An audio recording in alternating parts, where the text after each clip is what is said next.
What's up, everybody? It's your boy Justin from Justin Paul Sports here, live with Bobby from Bobby's Big Board. We are going to be commentating the Packers versus the Vikings live in real time. Thank you so much for joining us. This is about to be kickoff. Anything you want to talk about, Bobby, before kickoff here? Right now, I think this is an interesting game. We're going to see Clayton Tune throw the ball a little bit. I'm excited to see that. But overall, man, I think this is a big game for the Packers, and we're going to get to see a lot of depth from the Packers just to see, how well their roster is constructed without their starting quarterback. I don't expect Josh Jacobs to have a lot of carries today. So, and most importantly, what are these wide receivers going to look like with Clayton Tune? Right. Definitely curious. I'm having a little bit of technical issues getting this set up on my end. So give me just a moment here.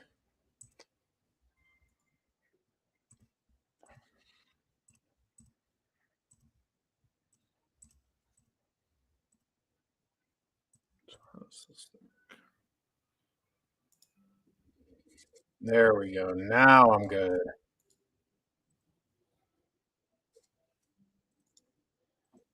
You hear me, Bobby? I can hear you just fine.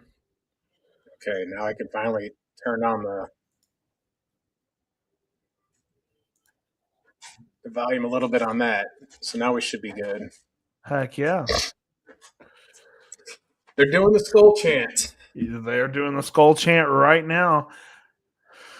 I'm not exactly sure who was doing that, though. What do you mean? Who was doing the drum there? Oh, it doesn't matter.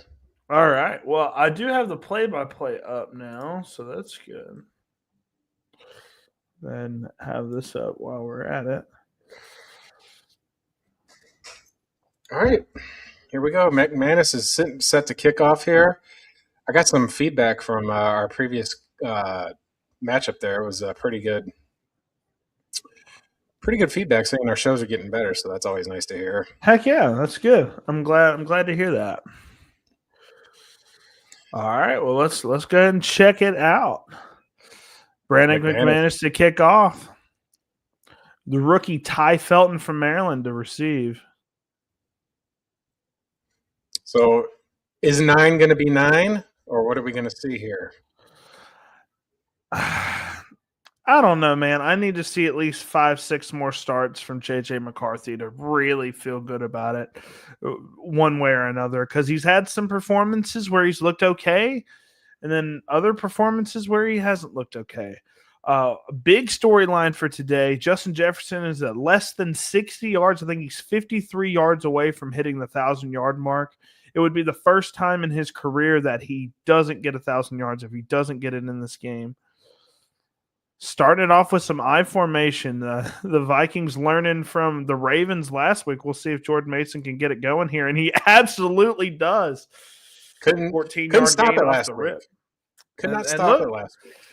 That means the Vikings kind of watched a little bit of film, right? I mean, the Ravens really gashed them over and over and over. That defensive front for the Packers really banged up without Parsons, without Wyatt. So I would expect a lot of runs with Aaron Jones, a lot of runs with Jordan Mason. That's a really good start. 14-yard gain for Jordan Mason off the rip. I formation again. 12 personnel. Play action. Nice.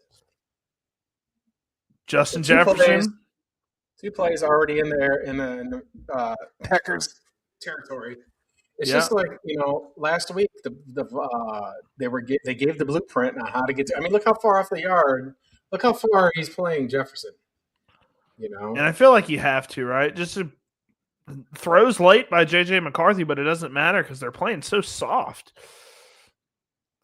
Interesting from the Packers secondary, especially when you know the run's coming, or at least you expect the run to come. Here's another run from Aaron Jones. Gets about nothing, about a yard there. There's Diggs. He's out there, folks. 28. Good. He's getting some reps. He's right there, 28. Yep. Interesting number choice by Trayvon Diggs here. Well, Quay Walker wears number 7, and I don't Yeah, think that he cares right now what number he is, and it doesn't matter. We want to see him play. I just hope he put some plays the tape full on. game. Yeah. 2nd and Who's 9 for Minnesota here, and they're in looks like a kind of a bunch formation on the right side. Yep. Hawkinson's in there, and then we got JJ going from right to left, fakes the inside and gives it to Jefferson, gets about 9 yards around the edge, almost probably a first down there. It's just Yeah, that's gashing the definitely. Packers' run game is the key to beating them, and until anybody shows any signs of handling it, I don't see why anybody would stop running the ball. Yeah, and that's another catch technically for Justin Jefferson. He's about probably 30 yards now. Let's see, 28 yards for Justin Jefferson. I know they're going to try their best to get him over 1,000 yards just because. So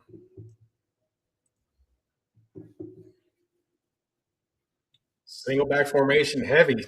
Jefferson in motion from left to right. This is play action. They're getting in his face, though, and he misses on the sack. He gets around, stiff arms a linebacker, and levels Keyshawn Nixon. The Great okay, Depression. The Great Depression is going to set in for Green Bay if that's how you're going to do it. You can't whiff. that's not good. Oh no, is that taunting? Is that a potential taunting? Does he have scrambled eggs? Because it looked like he was staggering there for a minute. I think this might be a potential taunting flag here. Oh my God! Tyron Hopper gets stiff arm to the face, and then Nixon gets the shoulder. Yeah, you can't do that, man. I know Yep. that's a soft call. That's a soft call, but Same old Vikings, man. Just want to be you doing can't dumb do that. stuff. That's That's why you're not going to the playoffs, Minnesota. You're not playing next week, so you go off, girl. You do what you got to do. I don't know if I like that call, honestly. It's not like he didn't do a lot, but he must have said something that the ref didn't like. That's the only thing I can think of here. So when you do dumb stuff, now it's 2nd and 19, folks. Yeah. Uh-oh. Did your feed freeze? It did freeze. Okay, there it goes. Fakes the inside handoff and throws it left. I don't know who that is. I don't know who number 36 is. A gain about 2 yards. Xavier Scott. If Week you 18, guys anything possible.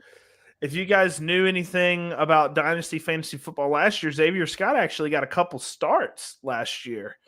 Fun fact. Third and long here.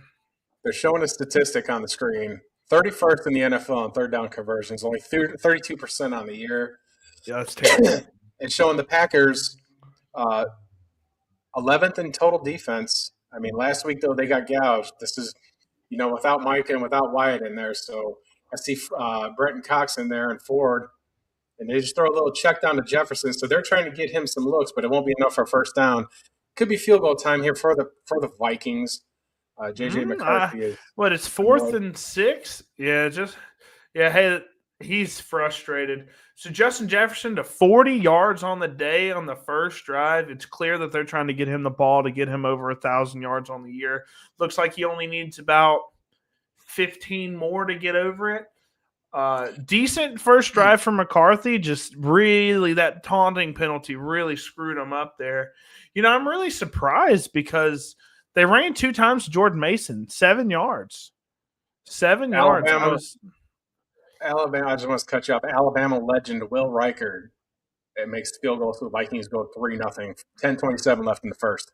Absolutely. Now we get to see Clayton Tune. See what he's about. We're going to see what he's about. What kind of tunes are we going to have? Are we going to play the banjo? Are we going to play the harmonica? Are we going to play the guitar? Are we going to play the fiddle? What kind of tune are we going to get? Are we going to get the harmonica? I think we might get the harmonica tune. We'll see, man. I just want to look at some career statistics from Clayton. He was really good at Houston, though. Really good. I thought he was one of the better prospects and got drafted by the Cardinals in like the 3rd round. It was a higher pick for them, and it just hasn't panned out for him. Clayton Tune did start in 2023. Started 1 game, 2 touchdowns, 3 picks, sacked 7 times.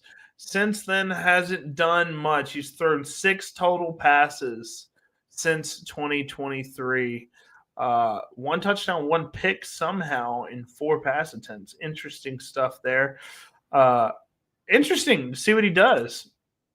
Interesting to see what he does. Does not have a win as a starter. Obviously, only made one start, so we'll see. Curious to see how the Packers play this, because Clayton Tune's only thrown like 30 passes in his career thus far. So curious to see if they pamper him a little bit, try to get the run game going, really rely heavily on the run game. Yeah, we'll see what's going on here for sure.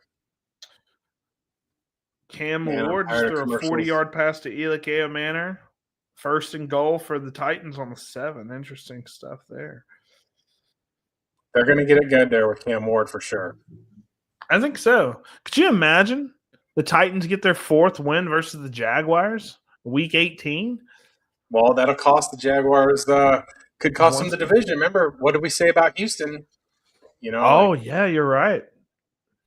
The division's on the line. And the Texans are already up on a 3-0 on the Colts. So remember what I said? That one I think is going to be a whipping. I think that's a total whipping. Man, this is the last week for your NFL team unless they're a postseason team. So we have 4 viewers. Last week I had over 140 at one point. It's crazy. It's probably the night game, right? Yeah, it was a Saturday night primetime game. So there's so many games going on, and honestly, people are probably tuning into the Saints, Falcons, Dallas Giants. I would be tuning into that one as well. If Green Bay wasn't on right now, I would definitely be getting my licks in. We talk about them every week, how much fun they are. 1 second, I'm gonna go over to this thing here.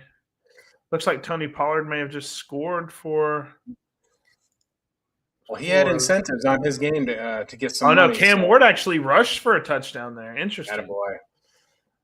Interesting stuff. Okay. Will Riker set the kicker from the 35-yard line in this ridiculous kicking formation. I'm glad college football doesn't do this. Yes. I'm not the biggest fan of this for sure. Oh, he kicks it in the end zone, so Green Bay will get the ball at the 35-yard line. Interesting. It's Clayton Tune, ladies and gentlemen. Number 6, baby. Second career start, like you said.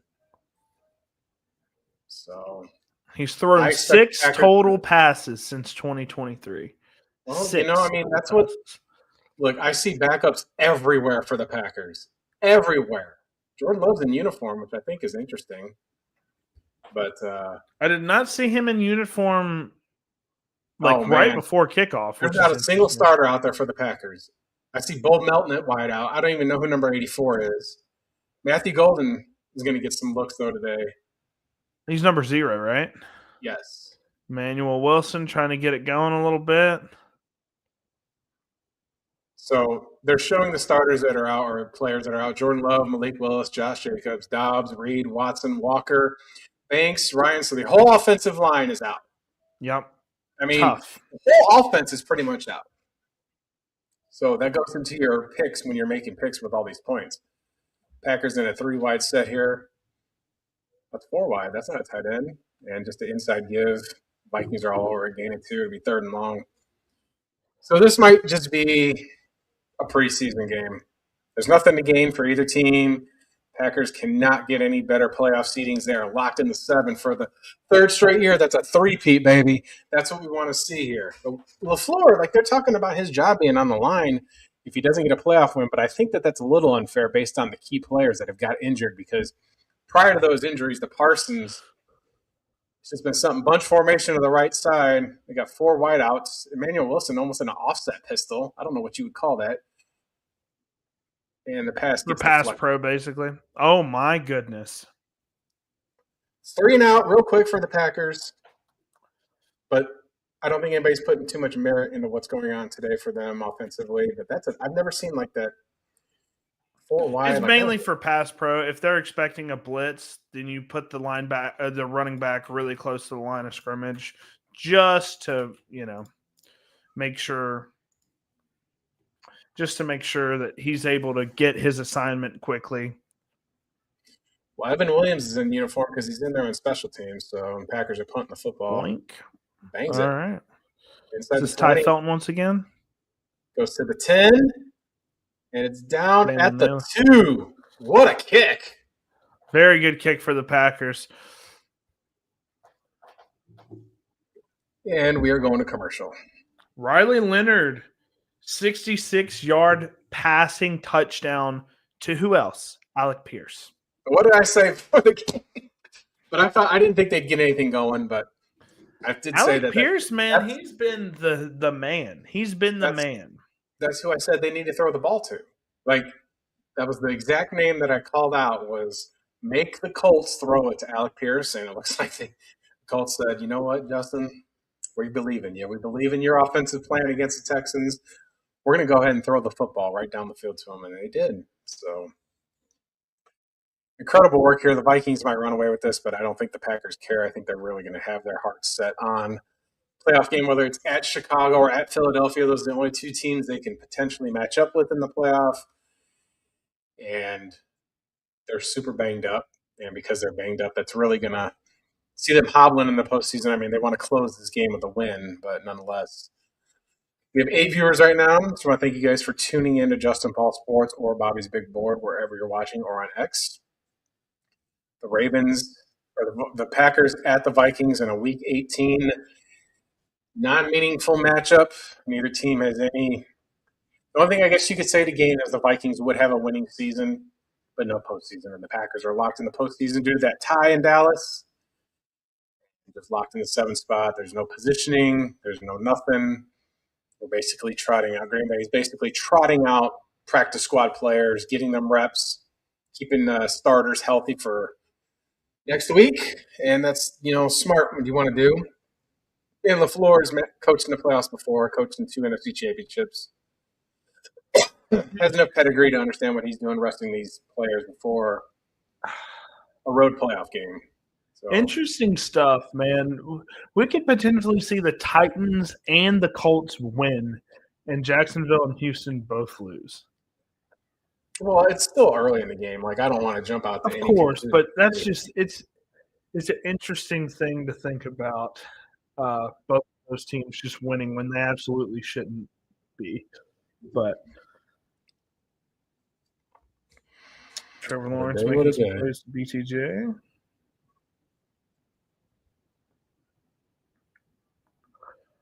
All right.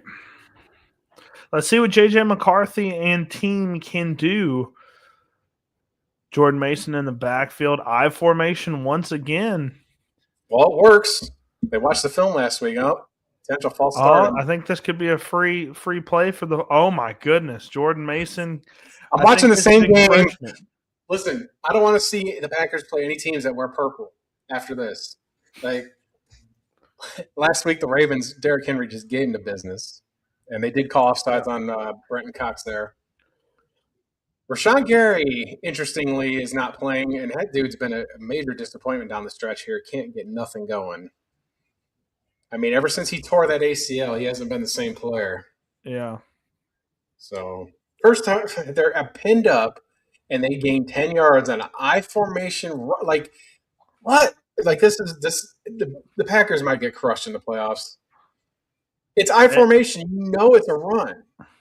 Like his half lead. All right, we got 5 on the line of scrimmage now. Single back, up the middle, no gain, maybe a yard. Like, we have to make these defensive adjustments. This is ridiculous.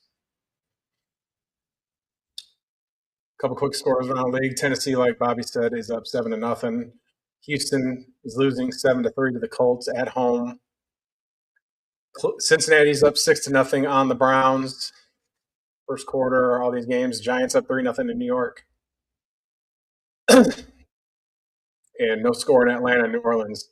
McCarthy back to throw. Lets it rip on the right side. Hits Addison for 9. Throw was a little high, but he was wide open, so it'll be 3rd and short.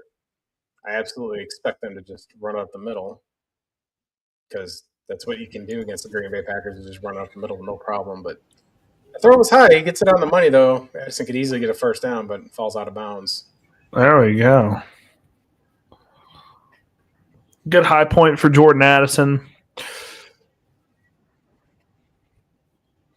It's a 3rd and 1. I'd like to see them get J.J. McCarthy involved with his legs on maybe like a read option or something. Inside zone. Oh, now he goes out wide. Now he comes back. Inside zone's a play. And they get it, but the Packers cannot stop it. Oh, Oh, they do. wow. That's close. So it'll be fourth and short. I expect They the might Vikings to punt. challenge the spot here. That's really, really close. Let's see what they do. If I'm the Vikings, I'm punting because there's a coaching epidemic with these fourth down situations here. If you're inside your own 30, punt the football. Play Yep. defense. The Packers are playing people off the streets. Like, just go and make sure that you don't, and that's what they're doing. That's good coaching by Kevin O'Connell, even if McCarthy don't like it. 84. I don't know who that is. I haven't seen the back of the That's jersey yet. Savion Williams. No, he's Y'all's 83. third round pick. He's 83. I would have Savion Williams out there getting punts, man. Honestly, dude's Kick goes, explosive. takes a Vikings bounce. Looks like it's going to die at the 30-yard line, right on the 30. So the Vikings get a couple good plays there, but can't convert on third and short because they got cute with it. Just sometimes I think teams outside themselves. I was watching the SMU game, the SMU Arizona game, in the Holiday Bowl. They were pushing around Arizona in the first half. They get to the goal line. It's first and goal. I formation. They gave it to the fullback. I was ecstatic. Teams get cute around the goal line trying to do all this stuff. I don't care. I guess I'm just old school football. The first 3 plays inside the 1, I'm giving it to my big running backs. For those of you that don't know, I'm a big boy. All right, I'm a heavy fella, and for many years after high school, for probably 10 years after high school, we would play football outdoors in my 20s. Every weekend we would play, and because I'm a bigger guy, when we got in goal line situations, they would give me the ball up the middle, and it was almost flawless because there's a size differential. And obviously, when it's playground, not everybody's going to be lineman size like I am, but nonetheless, got it up the middle, scored a touchdown. Don't be doing goal line fades. I hate goal line fades. You have to be a premier unless you're the Rams. But that's what I'm saying. You got to have premier athletes to pull that off, and I think you can get cute on it. I just personally wouldn't do it. Yeah, a lot of these play callers, offensive play callers especially, defensive play callers will get cute here and there too. But offensive play callers, they love to get cute, man. And it's really imperative to keep things simple at times because you look at the teams that are honestly the most successful teams in football right now. You've got the Patriots who don't run a super complicated offense. They run basic pass concepts and run concepts. The Packers do get a little bit cute with their run concepts, but they're still effective. A lot of power football. But, you've got Houston who doesn't do anything spectacular on offense. You just keep things simple, and normally good things come of it, especially running the football. If you can run the football, look at the Ravens. They don't do anything spectacular, and they've been one of the most successful offenses over the past 4 years. So, Packers got the ball first and 10, just simple inside zone there, and it gains about 10 yards. That's a good run. I wish Alabama could do that. Just a simple inside single back run to the left side gets 10 yards. Real quick side note, for those of you that follow me know I'm an Alabama fan, a little update. Ty Simpson's agent, Peter Webb, says no decisions have been made about him declaring for the draft and still evaluating. So On3 is a trusted source when it comes to sports, when it comes to college football recruiting and things along that sort, and transfers and any kind of news. So I just noticed that there's no reason to declare right now anyway. So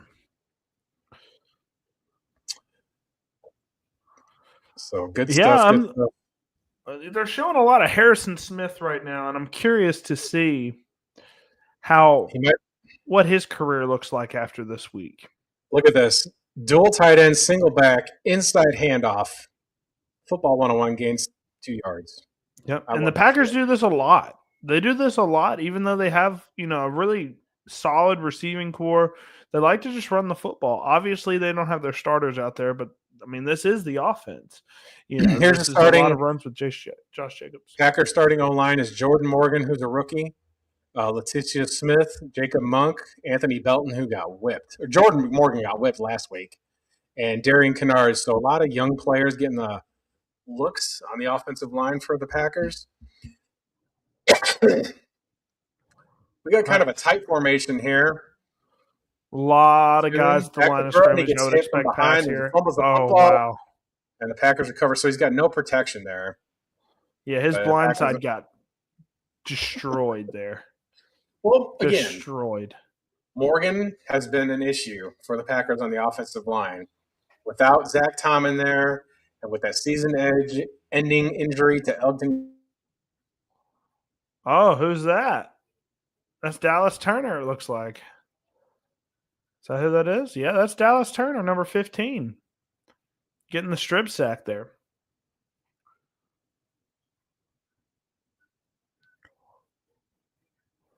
Yeah, they need Dallas Turner to. He was their first round pick from last year.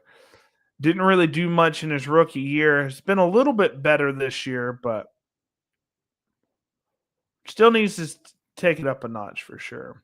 Looks like Justin has frozen on us a little bit. But yeah, Dallas Turner, really good sack.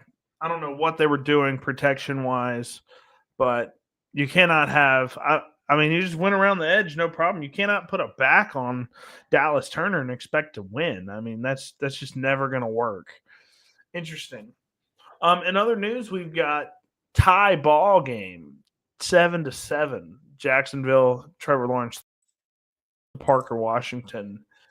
Sorry, there. Lost my computer just completely shut down. Uh-oh.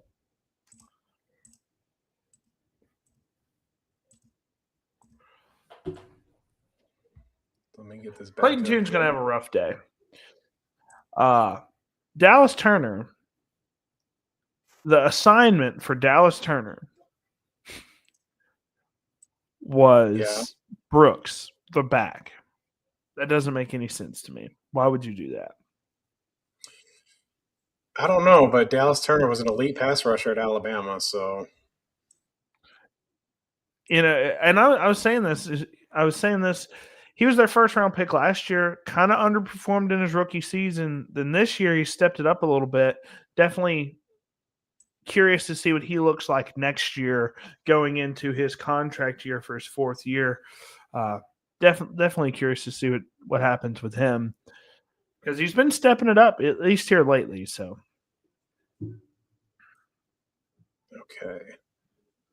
Oh no. Cam Ward is questionable to return versus the Jaguars, and Brandon Allen is now coming in for the Titans. That's not good. Hopefully it's nothing serious. And then speaking of serious, while we're at commercial break here during this game, Mississippi State actually played a bowl game. I don't know if you saw that, but I saw it and I had Wake Forest in the points. I didn't have the heart to tell you. Well, we were looking good in the fourth quarter and then just collapsed. Kamario Taylor still looking really good, but he suffered what looked like a very bad lower leg injury. Looks like he's actually going to be fine, thank goodness. But it looked really bad when it happened. But I'll be back in just a moment. Keep going. Yeah, go ahead. So back to the game here. Looks like it's going to be Minnesota's ball once again after the strip sack from Dallas Turner. The Packers, Clayton Tune and this Packers offense, they're not going to be able to do much with their current personnel, I don't think, especially versus the majority of the Vikings starters. And I think this is going to be a game for Justin Jefferson once they get the ball rolling. Trying to get the run game going again. Number 32, is that Aaron Jones? I believe that's. Let's see.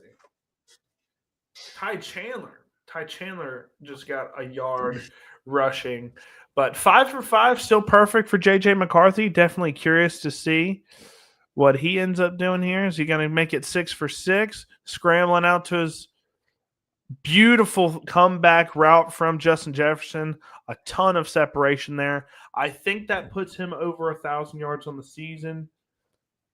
I'm sure there's financial incentives in there. I hope so. 5 straight completions, tied for longest streak in his career. Man, JJ Okay, he McCarthy, what a needs block. 53 yards total. He's got 51 right now. So he needs 2 more yards, and he's over 1,000 yards here. So First and let's see. 10 for He's the 6. Vikings. Single back, bunch left side. This looks like an Yeah. inside run, probably. Audibling out of it, checking it. 2 seconds on the play clock. And that's an Oh, offsides on the back. another offside penalty. And the Looks like Vikings it may still get not. 5 yards. And he blew up. I mean, with the offsides, obviously, he blew up that play and still didn't get. He still didn't make the play, even though he was in JJ's face before he even made the handoff. Interesting. That's the second one for tonight. Second offside penalty already. But yeah, if you're looking at the Packers defense, week 1 through 14, less than 300 yards total per game of offense against this defense. Now they're up over 400 yards a game. The injuries have really beat this team up, the Packers. Another run play here, probably. Up, fake toss. JJ getting off. Oh, that's a crazy throw. That's Will Levis levels of craziness. JJ went out to his side and just tried to throw basically horizontally across his body. Almost gets picked off. That's the type of stuff that JJ McCarthy's going to have to figure out, man, because he makes bad decisions like that consistently. Will Levis. Will Levis was doing that pretty much every week, every time he was starting for the Titans. So, all right, 2nd and 5. I'd expect a run here, and that's exactly what it is. Ty Chandler stiff arms that guy into the ground. It's ridiculous, man. Like, but again, the Packers are playing nothing but backups everywhere. Yep. Folks, I am putting up my free play on Justin Paul Sports YouTube channel here very shortly. Just have to finish up the little touches here. Bobby makes these for me. I appreciate him so much. So, 3rd and 1 here for the Vikings. I would expect another run here. Again, maybe get JJ McCarthy involved with his legs. It's not what's going to happen. Formation, the Packers stuff it. Ladies and gentlemen, they stuffed a run. I cannot believe what's going on there with the Green Bay Packers stuffing a run. Man. I wouldn't have minded Ham getting the ball here either. Getting the fullback involved. Hate the blocking assignments here, though.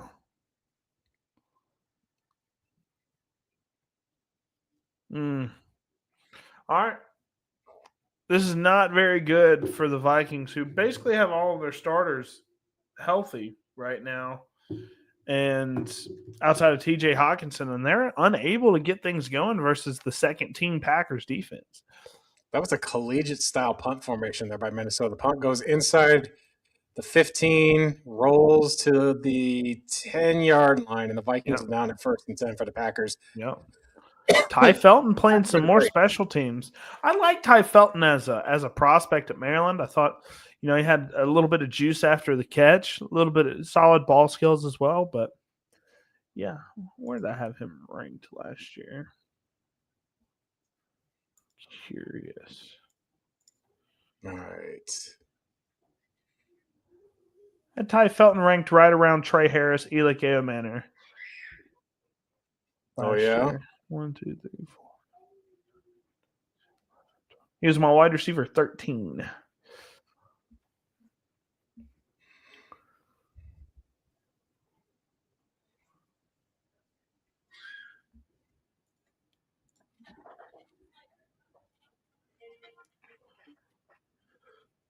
Well, right now, as you can see, looks like 10 rushing attempts from the Vikings. Obviously, that's their strategy for today, is trying to get the ball rolling.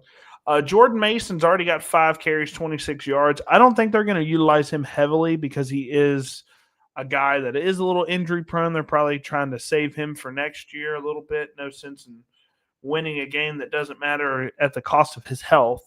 So I do think we're going to see a lot of Ty Chandler today. get some more reps for JJ McCarthy. And once Justin Jefferson goes over 1,000, do you think he's gonna play after that? I think maybe one more catch for him, and I think his day is done. Even though Jordan Addison's still out there, so maybe not. Who knows? Give me a second. I'm working on this short.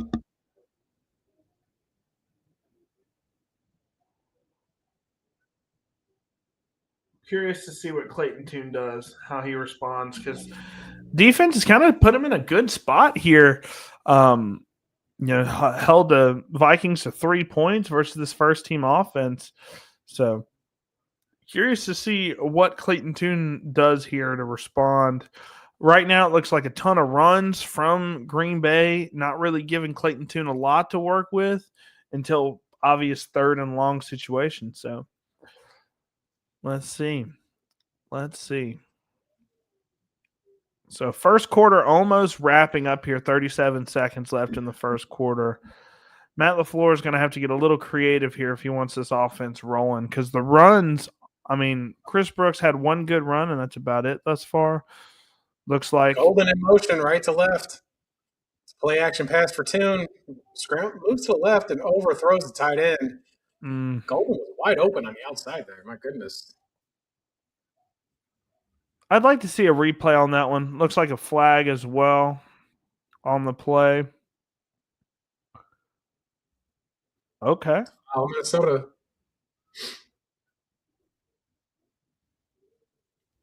We got 12 viewers. Thank you so much for tuning in to this alternate broadcast of the Minnesota Vikings hosting the Green Bay Packers in this Week 18 NFL matchup. They're showing highlights of the NFC South, and it looks like Kirk Cousins all day in the pocket, throws a dart in the corner. I don't know what they were doing there.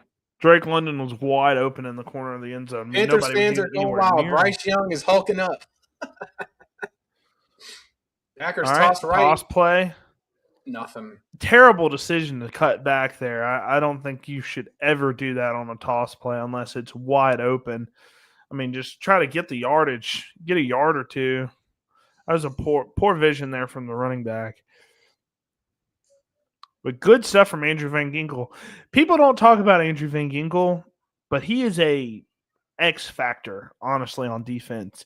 He plays linebacker. He can edge rush you. I mean, he just gets the ball. He makes plays pretty much every single series when he's healthy. So, into the first quarter, official score, 3 Vikings, 0 Packers. Packers looking to keep this drive going at 2nd and 12 right now.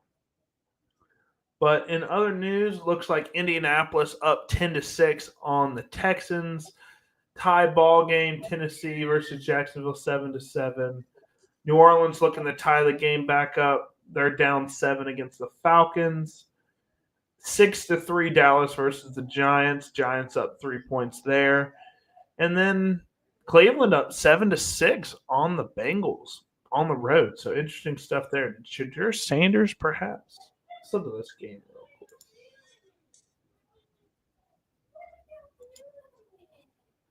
Who got the touchdown here? Oh, it actually looks like it might have been a pick six.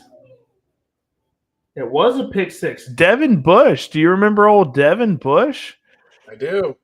And Devin Bush getting the pick six for the Browns. Interesting stuff. I'm surprised he's still around.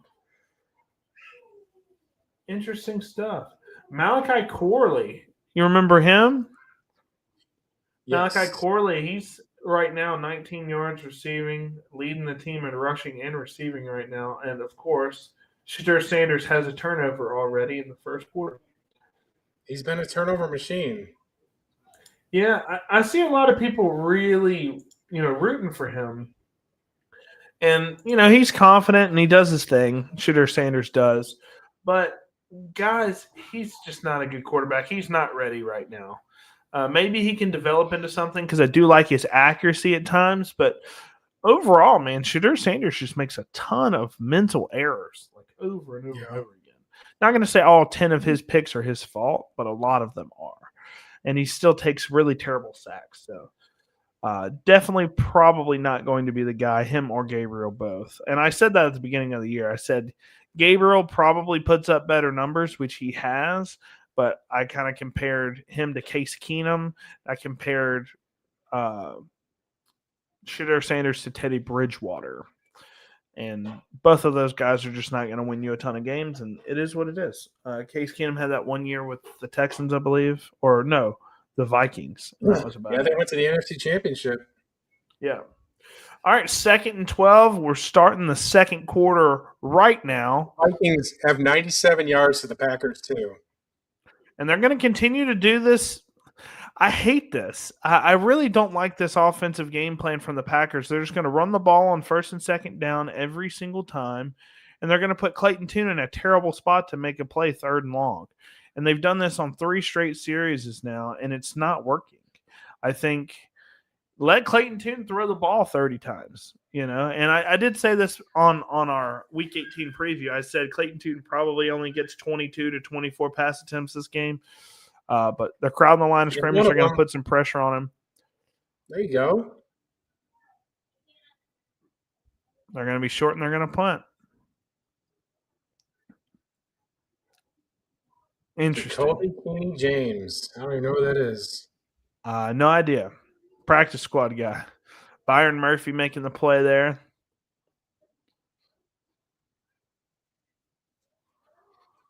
Yeah.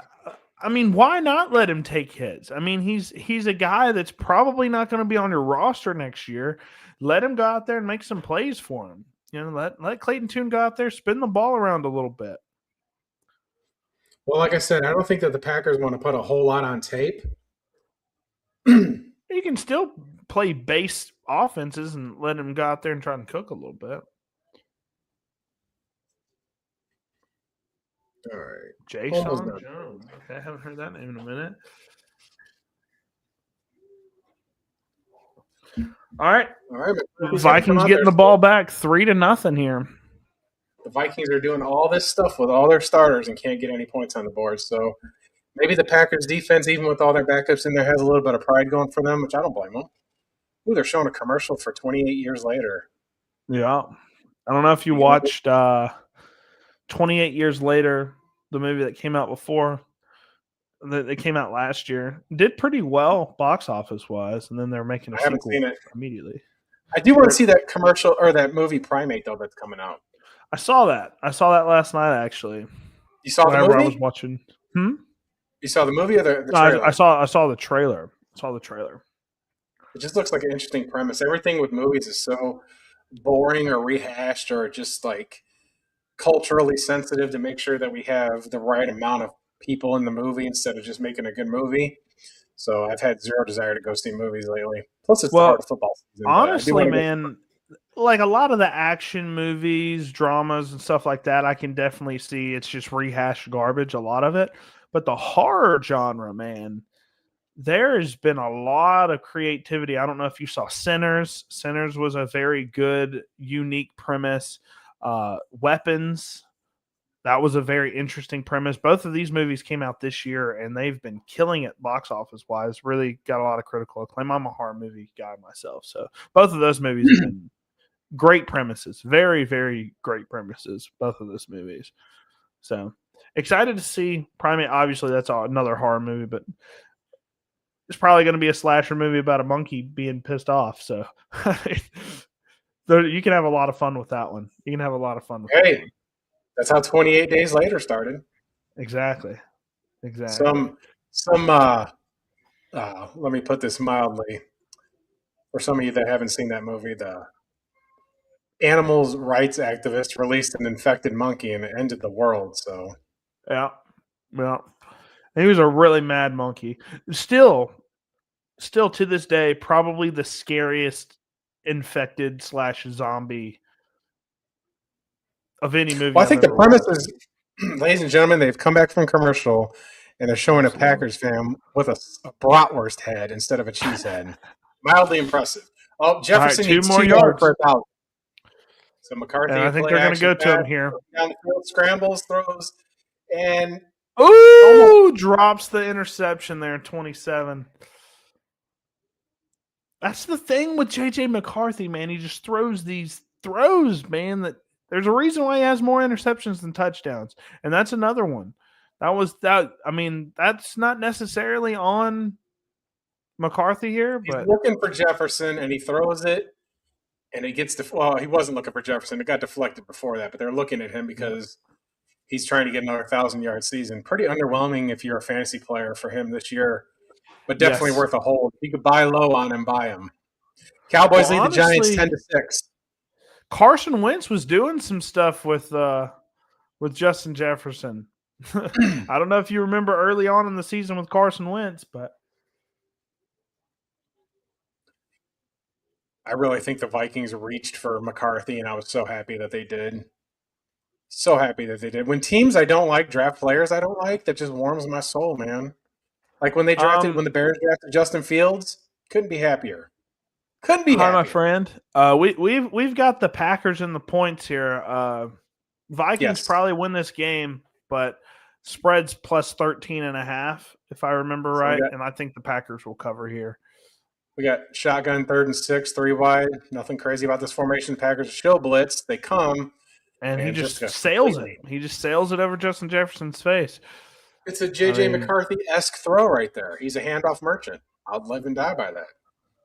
He made his career at Michigan by cheating and handing the ball off. I will never apologize for it. So I won't. Like that's all he did.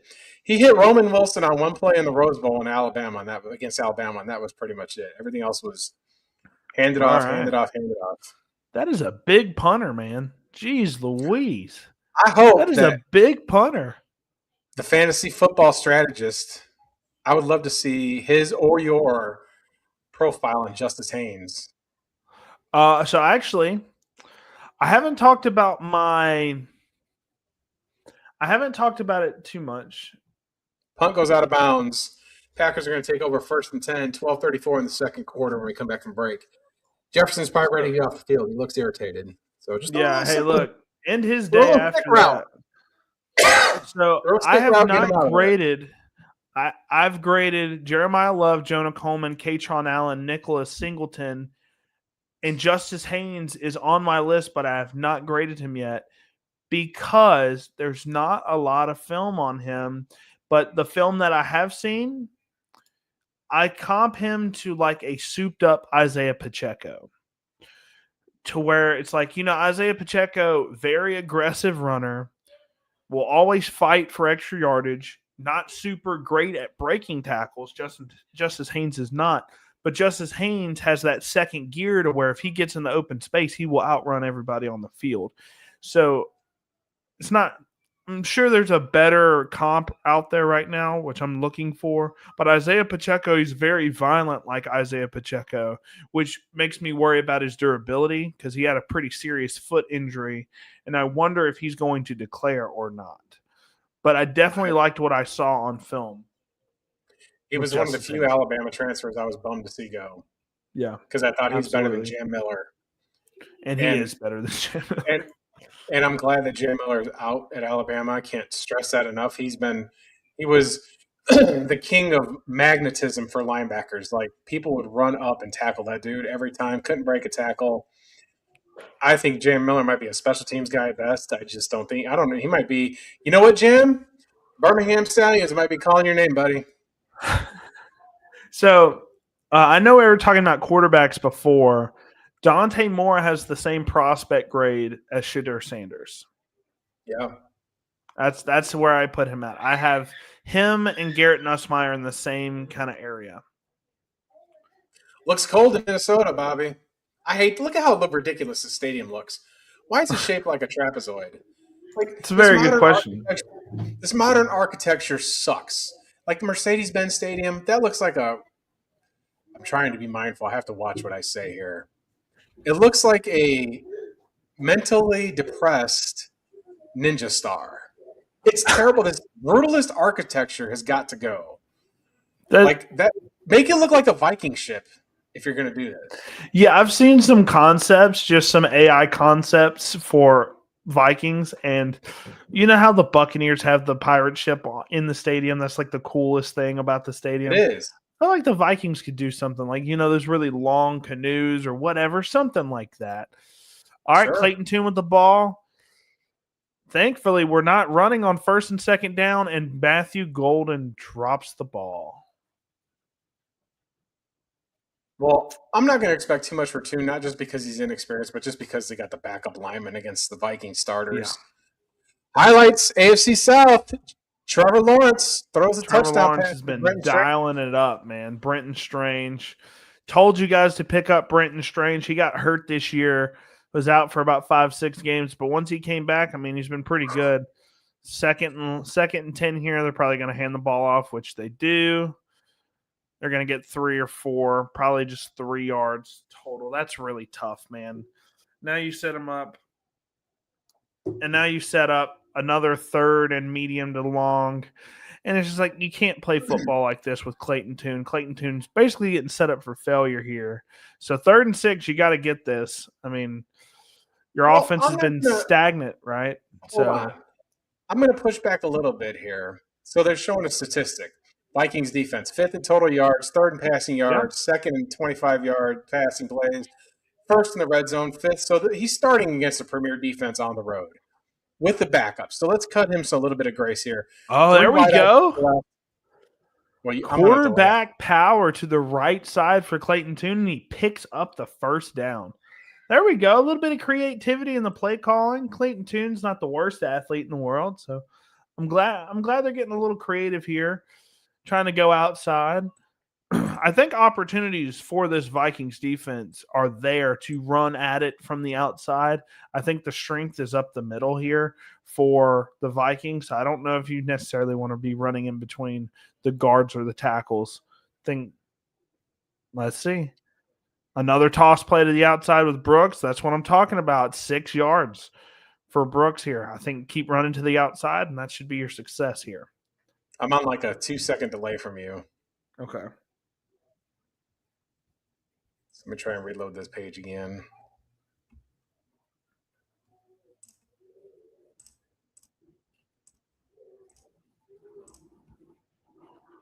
All right. So here we go. Bunch formation to the left. 2nd and 5. Clayton Tune. Brooks in the backfield. I'd expect another run handoff. here. Gets a couple yards. So it's 3rd and manageable now.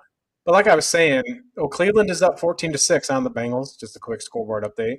Dallas is up 10-6 on the Giants in New York. So nothing crazy. Atlanta's still up 7-0. Telling you, man, I think Kyle Pitts is going to get in the end zone. Jacksonville's got that 14-7 lead, as we talked about. Houston leads the Colts 12-10, 13-10. My apologies. And here we go. We got is that like a stack bunch, and then 84 motion from right to left, inside handoff, lost the yards. So 4th down for the Packers. Punt the football. Get off the field. You punt the football. I think with how the offense has been going, I think it's a clear punt here. Blake Cashman with the tackle, but in certain instances, if you look everybody's up on the line of scrimmage right there. Everybody. Like, that's where you do a little play action mash route, or audible out of the run in general and just try to run a quick stick concept, something like that. Green Bay will punt from their own 43, 44-yard line, 47-yard line. All right, let's Wheeland's see. already got 3 punts. He had a 68-yarder. All right, woink, bonk. And it's taken for down at the 9-yard line. So good. Special teams, which have been a disaster for the Packers, are getting it done today. Absolutely. And did they rough the punter? Oh, no. No, that's not the punter because that guy was by the end zone. So that was a gunner.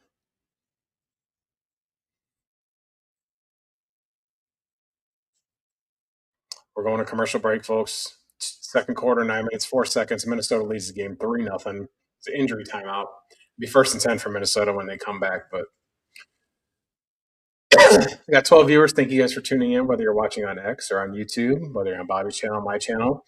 Please like and subscribe. We greatly appreciate all of you tuning in. So I want to give you guys a round of applause here. I'm going to step away for a moment. So what a great, great game so far. I mean, for what you're getting with the Packers backups in there and things along that sort. It's just been kind of a disaster piece, but it's as best as you can get it. So, you know, you don't want to put too much on film. You want to get ready for the playoffs. If you're the Packers, you're the Vikings, you got everybody out there, but I think you're going to pull the starters eventually. You're going to pull Jefferson. I'm almost certain of it after he gets his 2 more yards, 1,000-yard season. For his, I don't know if he's trying to build a streak or if they have incentives, but a lot of financial incentives come into play in this game, and that's why you see players playing longer than usual. This is the Week 18 where all these games have some kind of significance. Well, not all of them, but the most premier game in the NFC South right now is the Falcons and the Saints, as the winners of those games determine playoffs for other teams, which is kind of a crazy thing.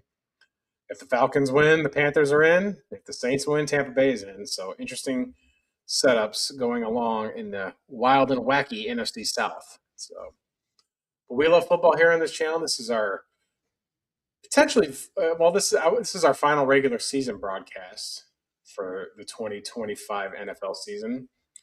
It's been a lot of fun. We've been going over college football this year. We've been experimenting with what we want to do. This is our first season doing shows together. I'm definitely going to be doing my college basketball picks are going to be up every day. My free NFL pick is up right now. You just click on my YouTube channel, you'll see it's up. It's a little YouTube short. Kindly appreciate it if you guys liked and subscribed.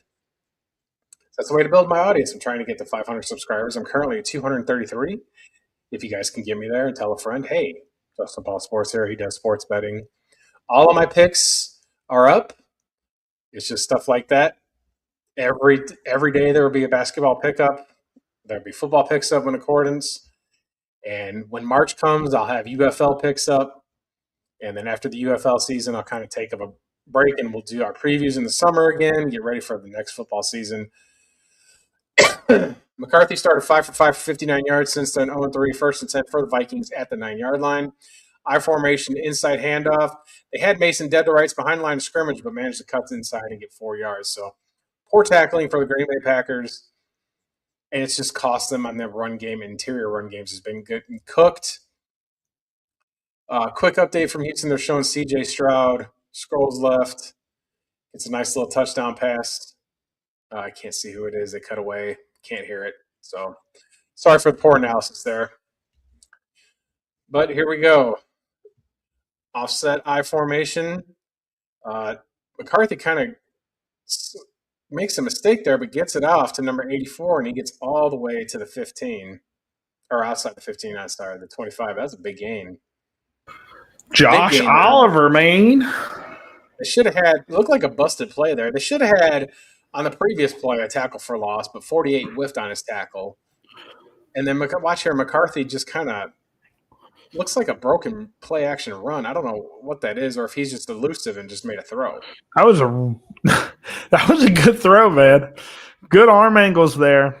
He did that at Michigan here and there. Hence why he was a first-round pick. Whenever he was able to get out of the pocket and make some plays, I mean, he's able to do that. It's just his decision-making is all over the place. Baron Sorrell is in there, the rookie from Texas, getting some reps in for the Packers. I do like to see that. I think he's got some potential on the interior line like that. The Packers were showing a bare front on that previous play, putting 5 down on the line. So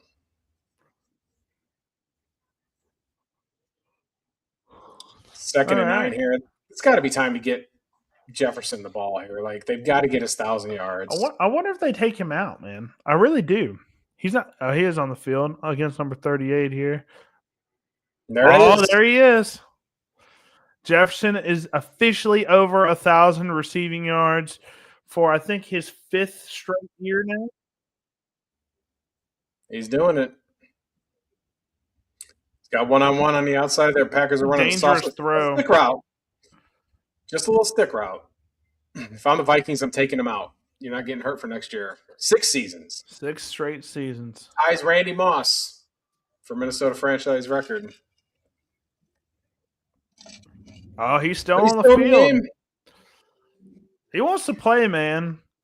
Let him play. Should. They get paid a lot of money. Yeah, McCarthy there we go. Jalen Naylor.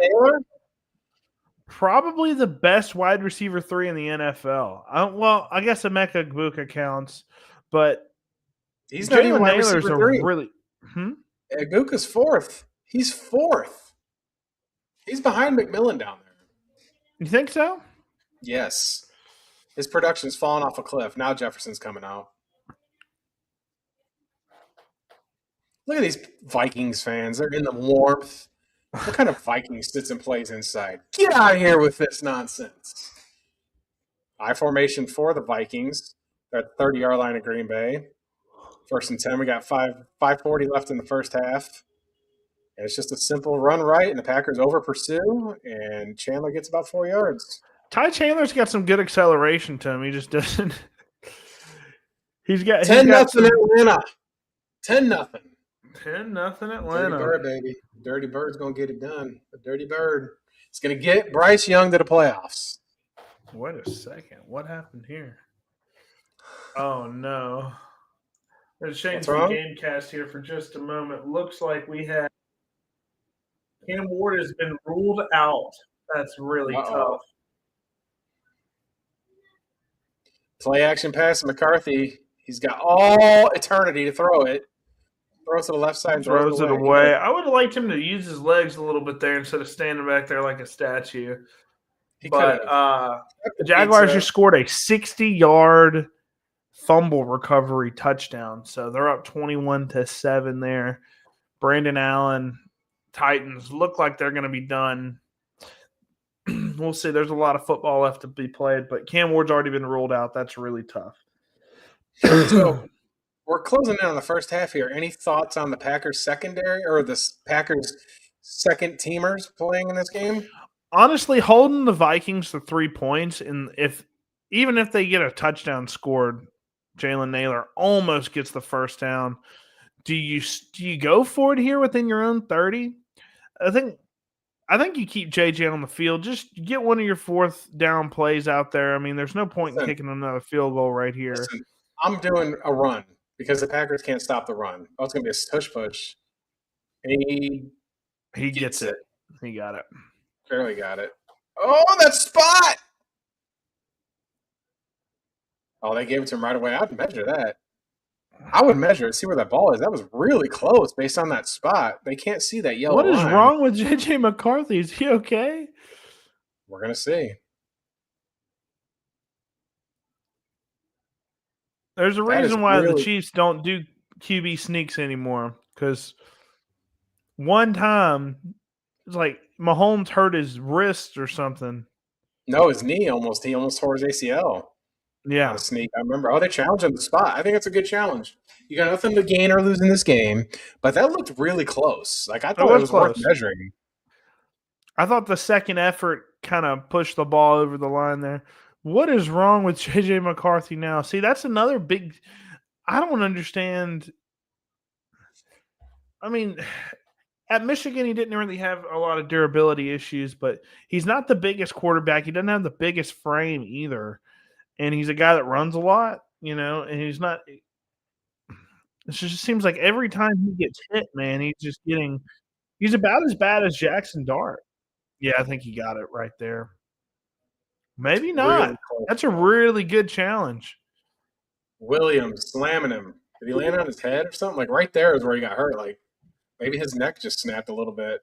That's what it looks like he's doing. Like I think he might be tight or tense in his neck. Wiping his head with a towel. I don't think they're going to find anything to overturn this, though, but it's close. So they call the first down. That was quick. I don't think there's any evidence to overturn it. That's the thing, right? All right. Well, let's go ahead and see what they do on first down. I'd like to see a little bit of caution thrown to the wind here, see if you can get a touchdown here. I'd like to see Green Bay get him a turnover. Yeah, that could happen. Interesting. They've converted their last 7 fourth down attempts, which is the longest for the Vikings this season of any team. All right, let's see if it's another Jordan Mason run. Oh my Jefferson's still in goodness. there. They almost jumped off sides again. Inside run. There it is. Great Just vision by Jordan Mason. puts him in a first and goal. Trayvon Diggs with the tackle. You know, he's been banged up a decent amount this year, Trayvon Diggs has. So I'm kind of surprised that they actually are playing him right now. I guess to try to get him acclimated to the defense. But way to go. Really good open field tackle in the face of Jordan Mason, who's got a pretty nice stiff arm. I'd give it straight to Mason again if I'm the Vikings. Oh, play action. Jordan Addison, maybe? Wow. Didn't even give him a chance there, JJ.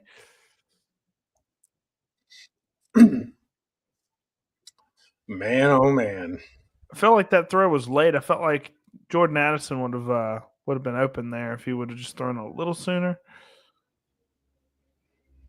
Simple rollout, right? But that wasn't a good. He's covered. Diggs had him covered. Not Diggs. Who is that?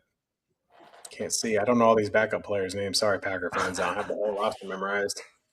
But like these are practice squad players. There are people with some. Those three photographers had really bad haircuts. All three of them.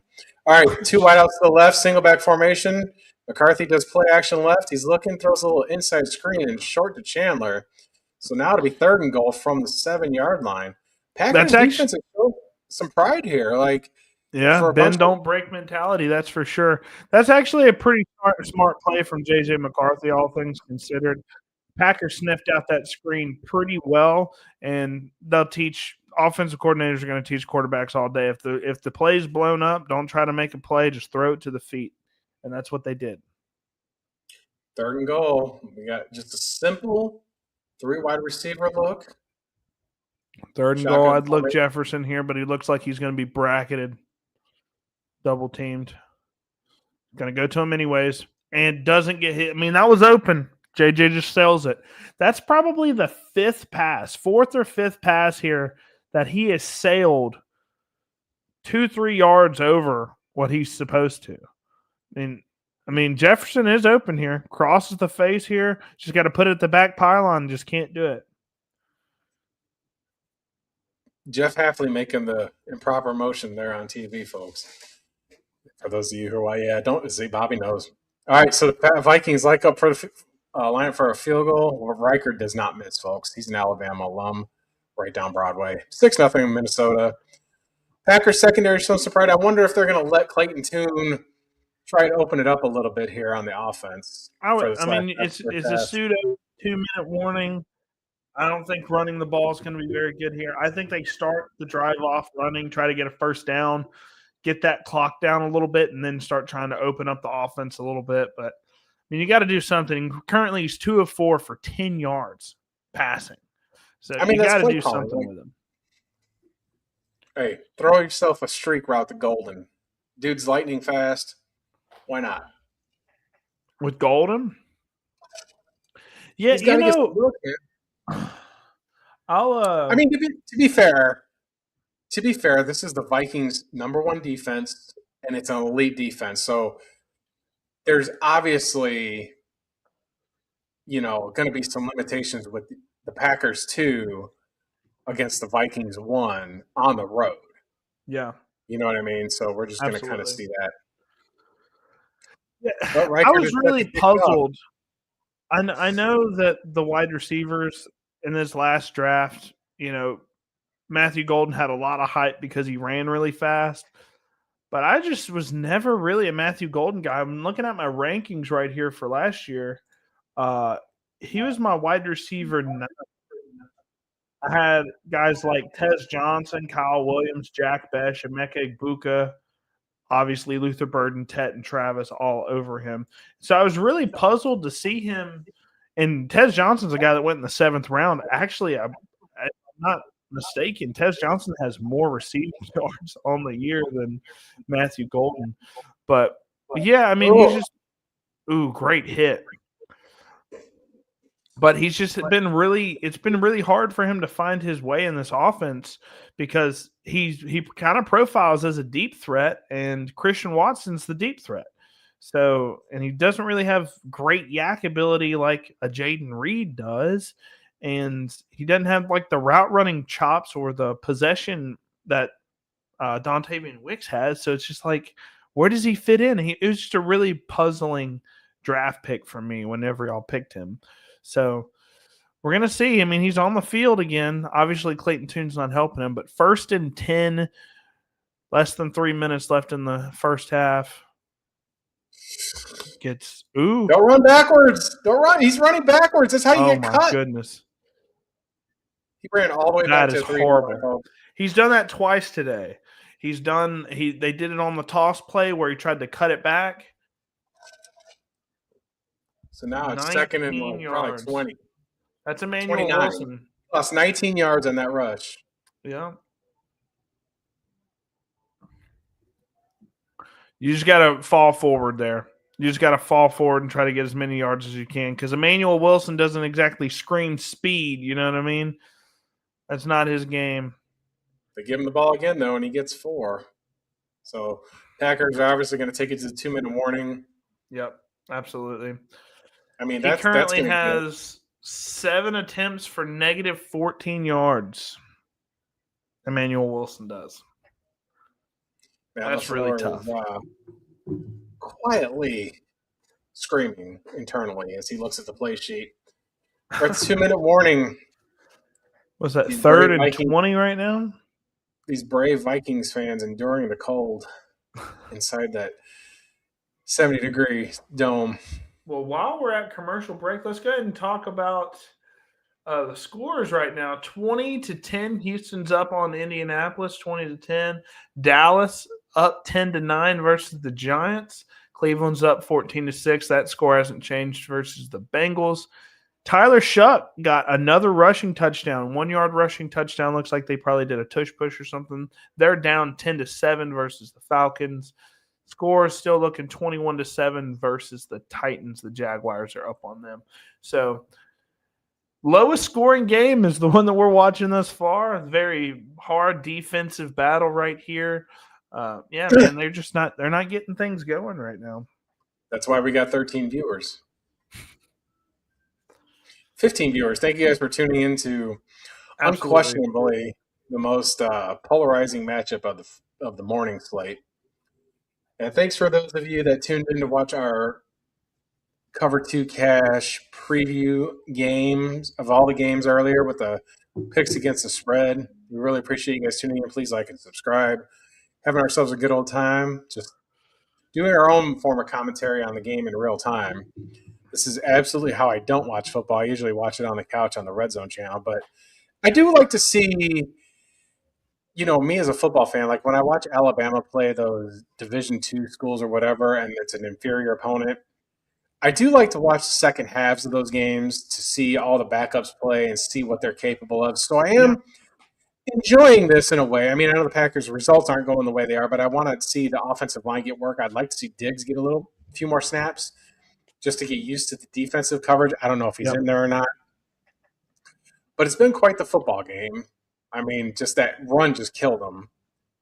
Yeah, well, I'm kind of happy that they're giving Diggs a chance to work because hasn't really played up to, his 2023 self where he got all those interceptions and made all those plays. But I would like to see him get acclimated in this offense, try to get him ready. Defense. He's a defensive player. Yeah. So we'll definitely see how many, if he does make a play or not. But Matthew, I think they're going to let him rip. 3rd and 24. 3 wide to the left. I think. Here we go. That'd be a halfback swing. Yeah. Soon back to throw. He's in the end zone. He scrambles right. Throws it away. Yeah, I mean, all right. Poor Clayton. He didn't ask for this. I mean, that running back set the whole drive back by running backwards for 19 yards. Yeah, there's not much Tune can do there. Oh, Shuck with the... it was a fake handoff. Oh, man. That was actually kind of nice. I like that play call.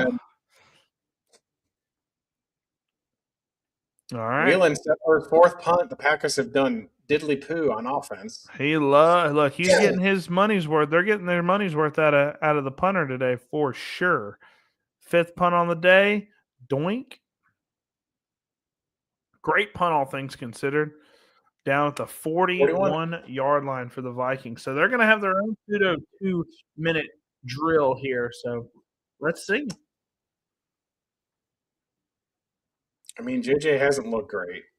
No, he sailed a lot of passes, left a lot to be desired. I mean that should have been a touchdown.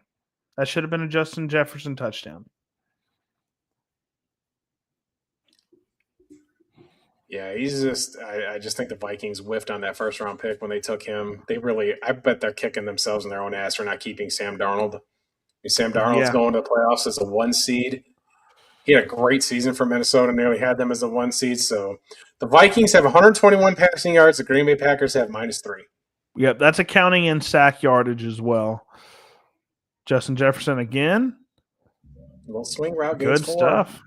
3 yards. I wish he was doing this for me, in fantasy. But it's okay. It's no big deal. I didn't tell you I'm in a keeper league, and I made a trade. It's a super flex league. Hold on. McCarthy's back to pass. Throws in the flat. Josh Oliver bullies his way for a first down. But I traded he's hurt. Omarion Hampton. Okay. And I think it's I'd have to look it up here. I'll look it up at halftime. And did you get Justin Jefferson? No. For I gotta look. I'll look here at the break because I don't remember, but I know it was Hampton and Daniels are off my team, and I got the 1.6 and something else. I have to look up. Can't think of what it is off the top of my head. All right. Well, 2nd and 8, they just threw a swing route to Ty Chandler. He stumbled his way out of bounds for 2 yards. It was Jordan Love. Okay. So, because I don't think Hampton has got the speed. I don't think he's going to be what everybody thinks he is. I think he's fine as like a Josh Jacobs type. That's who I comped him to, was Josh Jacobs. Packers showing heavy on the left side there. They don't come. They drop back into coverage, and they swat it down. Great play by Oladipo there on the defense to just swat the pass them. Vikings are in 3rd and long. Again, this is all the Viking starters are playing. And well, you can tell if you put pressure on J.J. McCarthy.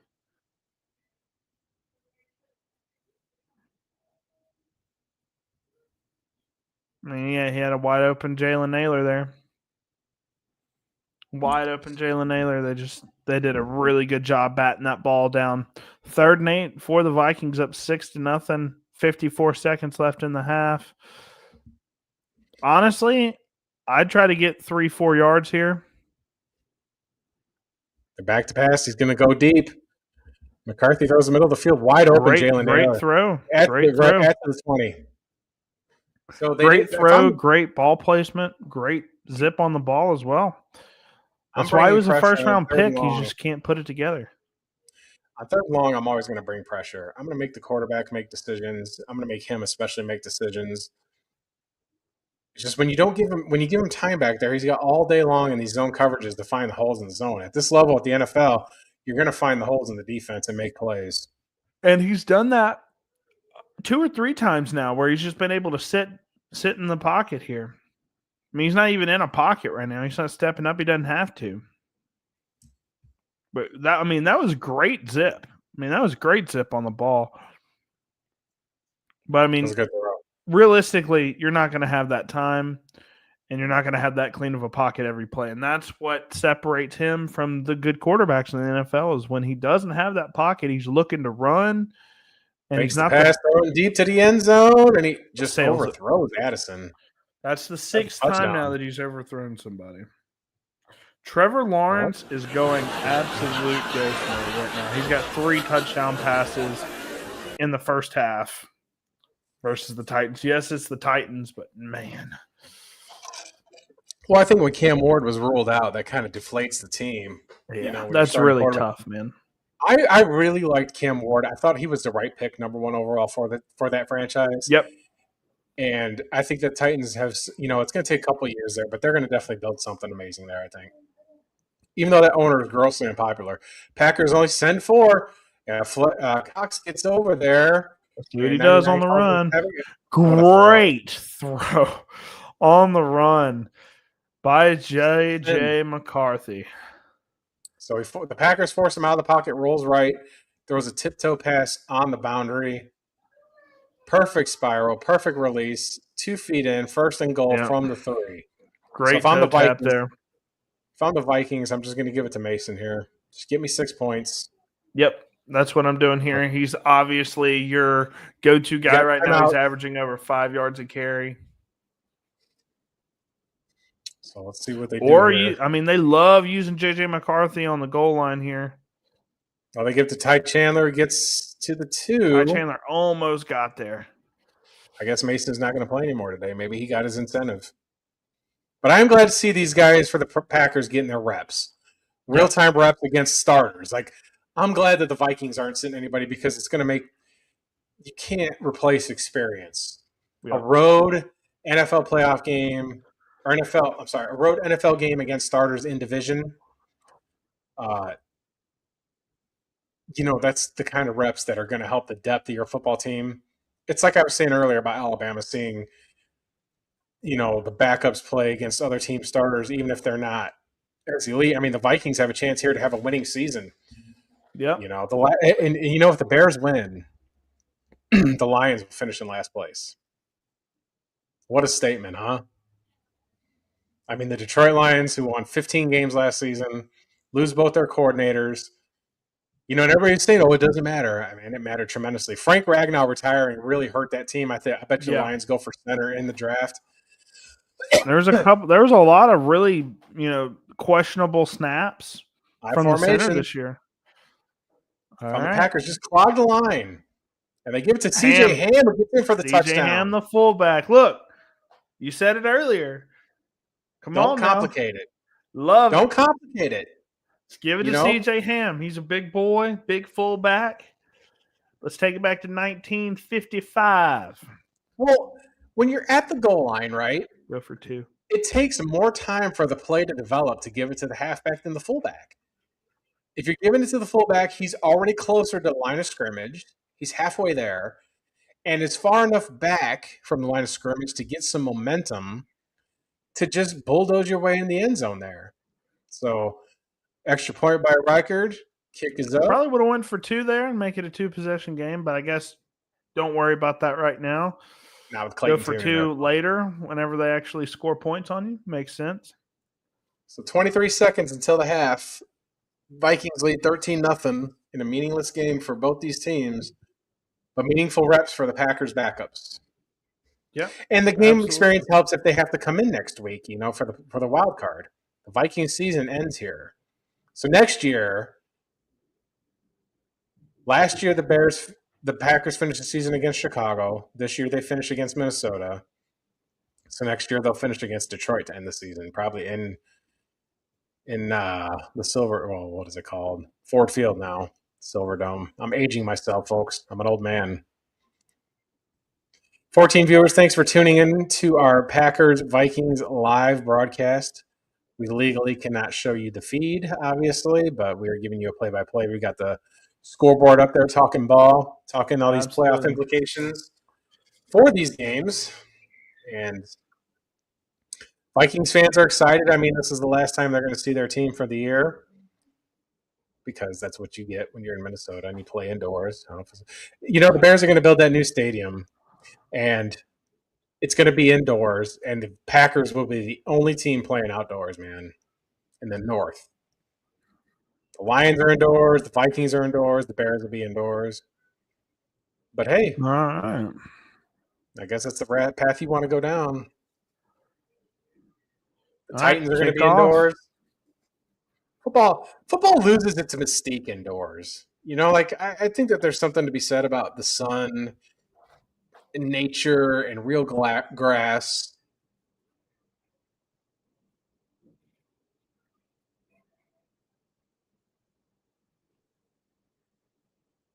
So the Packers downed it, but they had 1 foot in, 1 foot out, so it goes to the 20-yard line. So I'm assuming the Packers are just going to give an inside give here or kneel.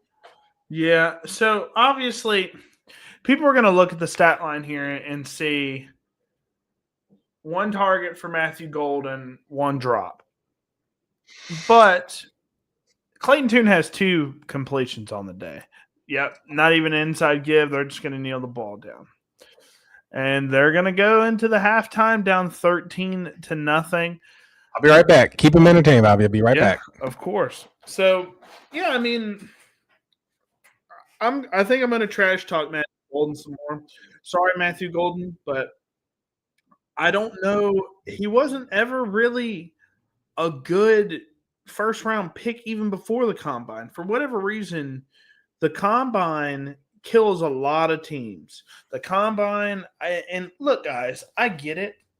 Combine performances are important because you get to see a better idea of an athletic profile for a player. But at the end of the day, ball is ball, athletics are athletics. Okay.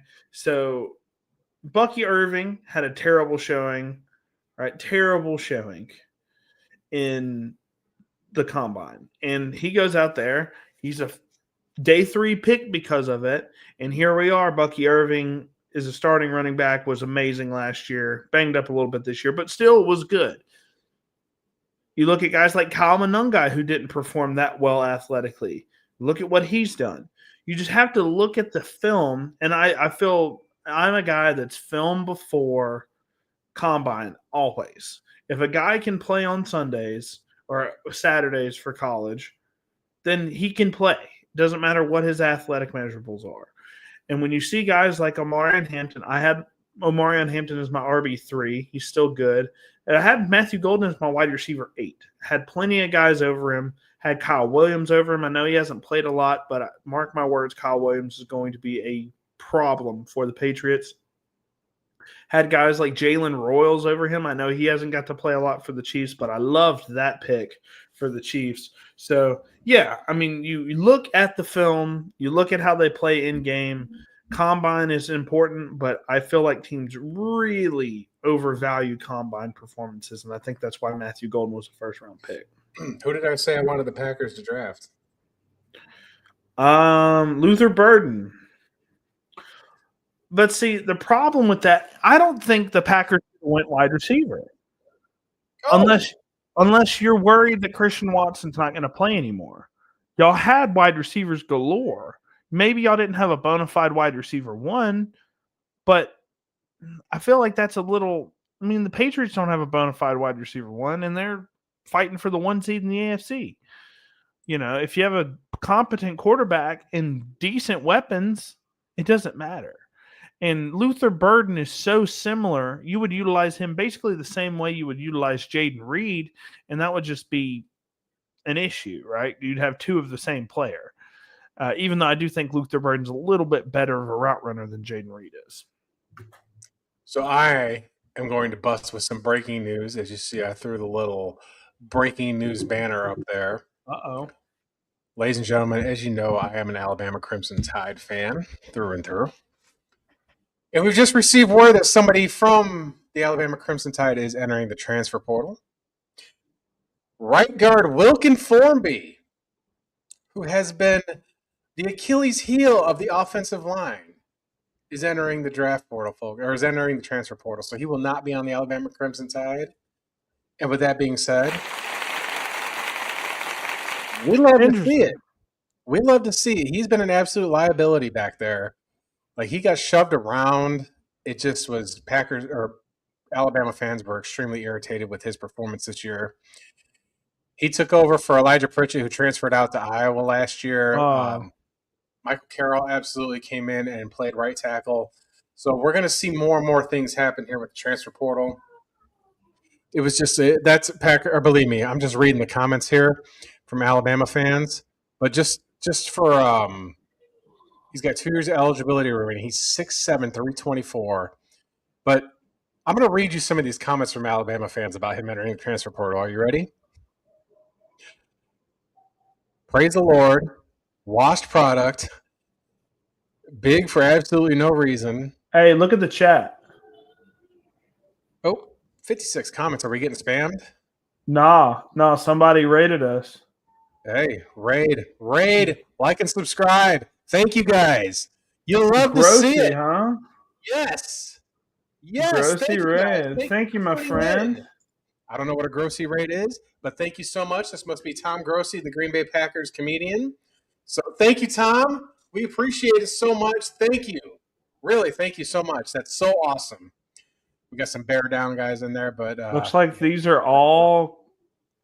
Tom Grossi is he does comedy for the Oh yeah, Packers. I know who he is. He's He's the amazing. He goat. got to announce the draft pick at during the game for or during the draft when they had it in Green Bay last year, and he does comic skits every week. Really good stuff. So that's pretty awesome. Thank you, Tom Grossi, for sending that. So make sure you guys subscribe to his channel. But yeah, he's pretty funny, dude. Absolutely. Thank you guys so much. Well, I guess we should plug while you're here.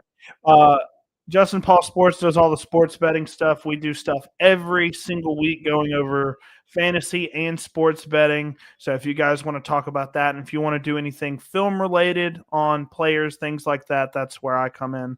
Bobby from Bobby's Big Board. That's what I do. A lot of film breakdown, stuff like that. So if you're interested in any of that, come hang out, subscribe to our channels. Thank you so much, Mr. Grossi. Yes. I didn't even see that pop up there. Yeah. I got some subscribers for it, ladies and gentlemen. Thanks to the raid, I did receive. I am up to 250 subscribers. Thank you guys so much. Heck That yeah, was man. incredibly That is awesome. awesome. Good stuff. Good stuff. Thank you guys so Man, much. that's super cool. Bama fan again. Listen, man. That's true. Like that's true about what we were saying about Formby. Like he's just been an absolute liability on the field. Again, some of the comments. We are saved. LFG, fire the O line coach, clean house. Thank you, Jesus. 1,070 snaps and 0 blocks. I mean, it's just been absolutely only 5 viewers now. That's okay. That's okay. We had the raid. It's good. I got some viewers on X right now. That was super cool for Grossi to do that. I'm gonna have to send him thanks. So I'm gonna thank him on X right now. He must have a team or something to be doing that. Hold on, let's see where I can Heck find yeah. him. Well, he was probably live streaming for the first half, just He talking always about does. it, and then came in and rated us. But yeah, awesome. That was really cool. That was really cool by him.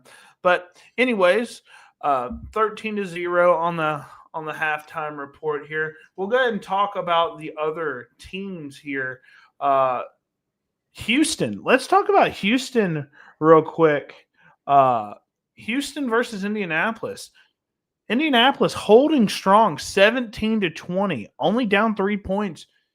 Riley Leonard, 133 yards passing, 2 passing touchdowns. So absolutely great stuff from Riley Leonard. 2 receiving touchdowns from Alec Pierce as well. What did I say? What did I say? That's the guy they got to throw it to. So, I mean, I was the Texans. That's exactly how I would do it. I would have made made that happen. So, I got to find a way to send Tom Grossi some love for that. That was really, really amazing stuff. See if I could find him on X. Let's go. That was really cool, man. Like Packer fans got to stick together. Is it Tom Grossi comedy? I guess it is. I'm going to thank him right now. I'm glad for you, the handful that's still stuck around.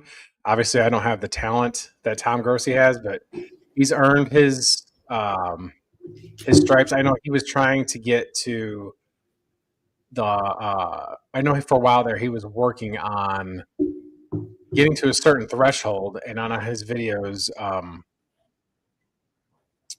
he was let's see here. I know he's getting close to a mark. I think he was trying for a time there to hit. Oh, he's trying to get 1 million. He's at 960,000 subscribers. So he's got some good stuff though. Like he did a video about the draft with all these trades and stuff like that. He's got good comedy. He's perfect for Packer fans and Packer lore. So And I love the Green Bay Packers, so that was really, really amazing. Really amazing stuff. I didn't even see that stuff though. Like he's 40K short of 1 mil. Thank you, Izzy. Izzy, I hope you like and subscribe to the channel. But yeah, I got some viewers from that. That was pretty amazing.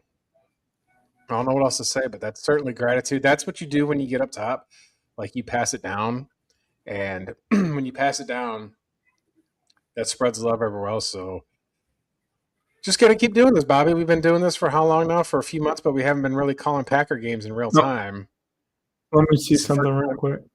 this is the first time you and I have ever done it. I'm seeing where he rated us. I have his live stream up right now. Oh yeah, that was really cool. So we're just patiently waiting through halftime. I did like I said, like seeing the backups get in there and kind of hold this team into the points that they were, in a perspective for 13 points for as lousy as the offense has been, or for just as the play calling's been really, really, really drawn down, and the backwards run just absolutely killed this team. So, but we're going to be ready for next week. I think we're going to go into Chicago. I really think we can beat the Bears, man. I really think Green Bay can beat them.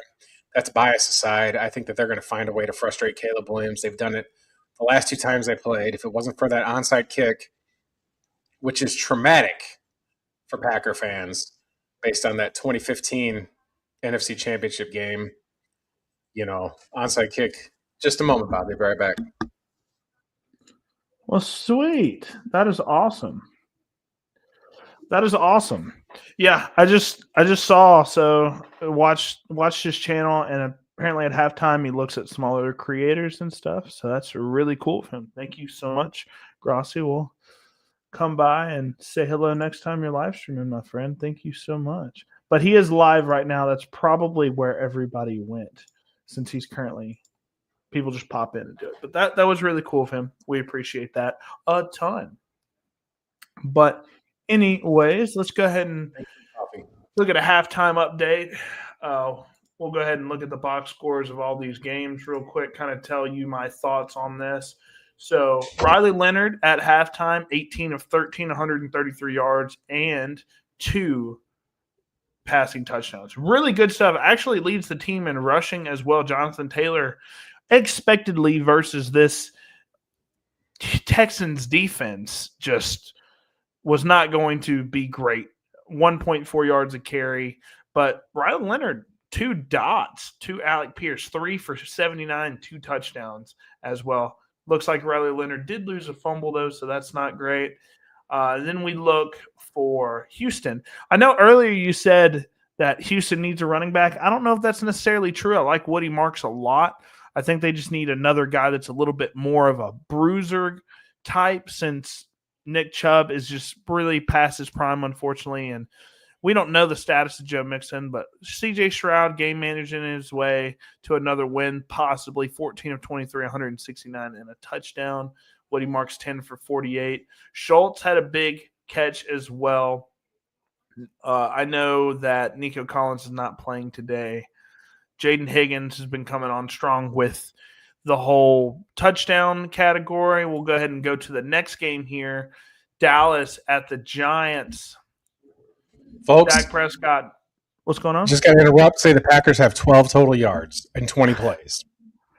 This game is about to kick back off, so I will be going back to that game, but we'll go through this. Jaden Blue, actually. Holy moly.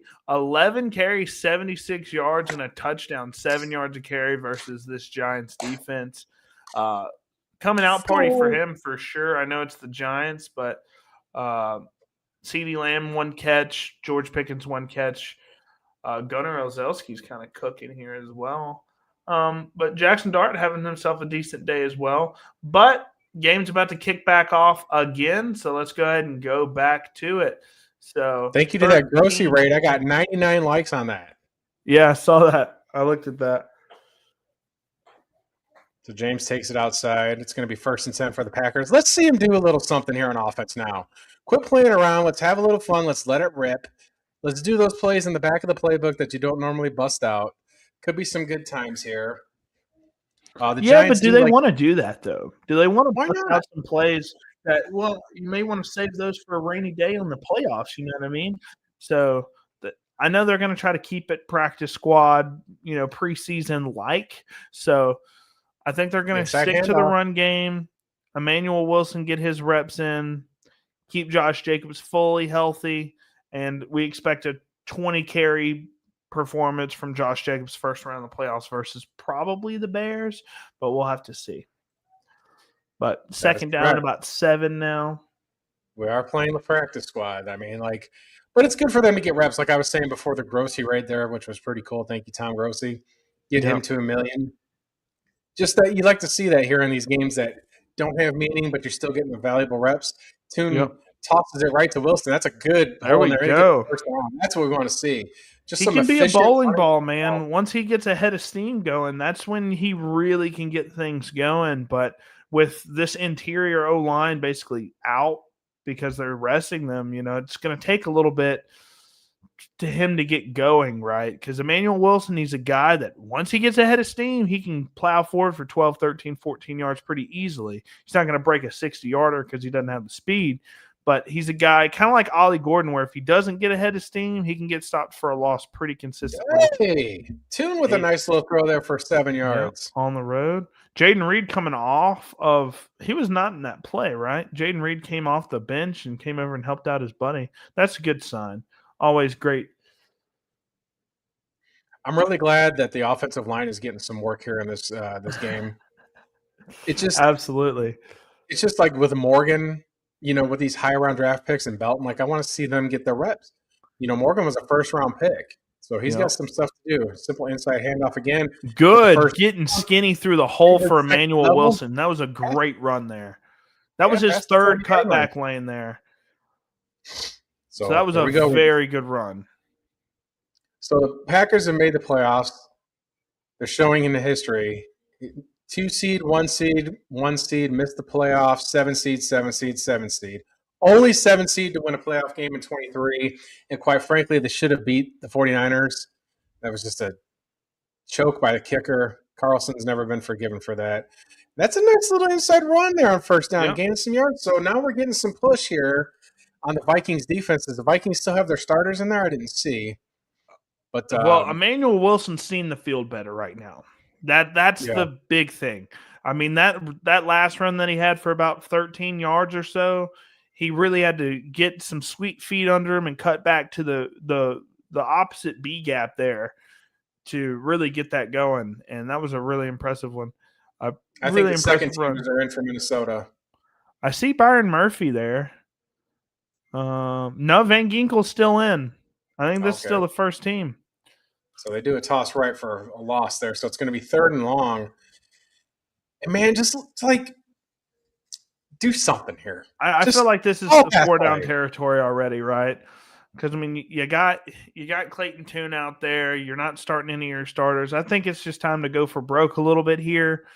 And Well, actually, if I'm the Packers, I want my special teams to get the reps. Treat it like a normal game. Just get them. Well, this is kind of far for a field goal, though. So it might be 4 down territory. Matthew Golden lining up at X. I hate that. Throw I it to loved him. him a lot more as a slot option.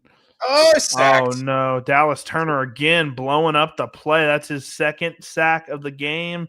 First one was a strip sack. What's that question say? One for you to chat about, lads. AR, let's see here. I'll take this question. AR hinting he will be a free agent. Thoughts of him doing a Favre and going back to the Pack? No. Aaron Rodgers would never be a backup. Favre didn't come back as a backup. I think Rodgers might come back for one more year if Tomlin's still the coach in Pittsburgh. But if Tomlin's out, Packers are punting, by the way. But if Tomlin's out, I think that'll be a career for Rodgers. I can't see anywhere else that he'd go. He's not going to go somewhere where he doesn't have a chance to win the Super Bowl. I'd like to see him come back for retire for one day.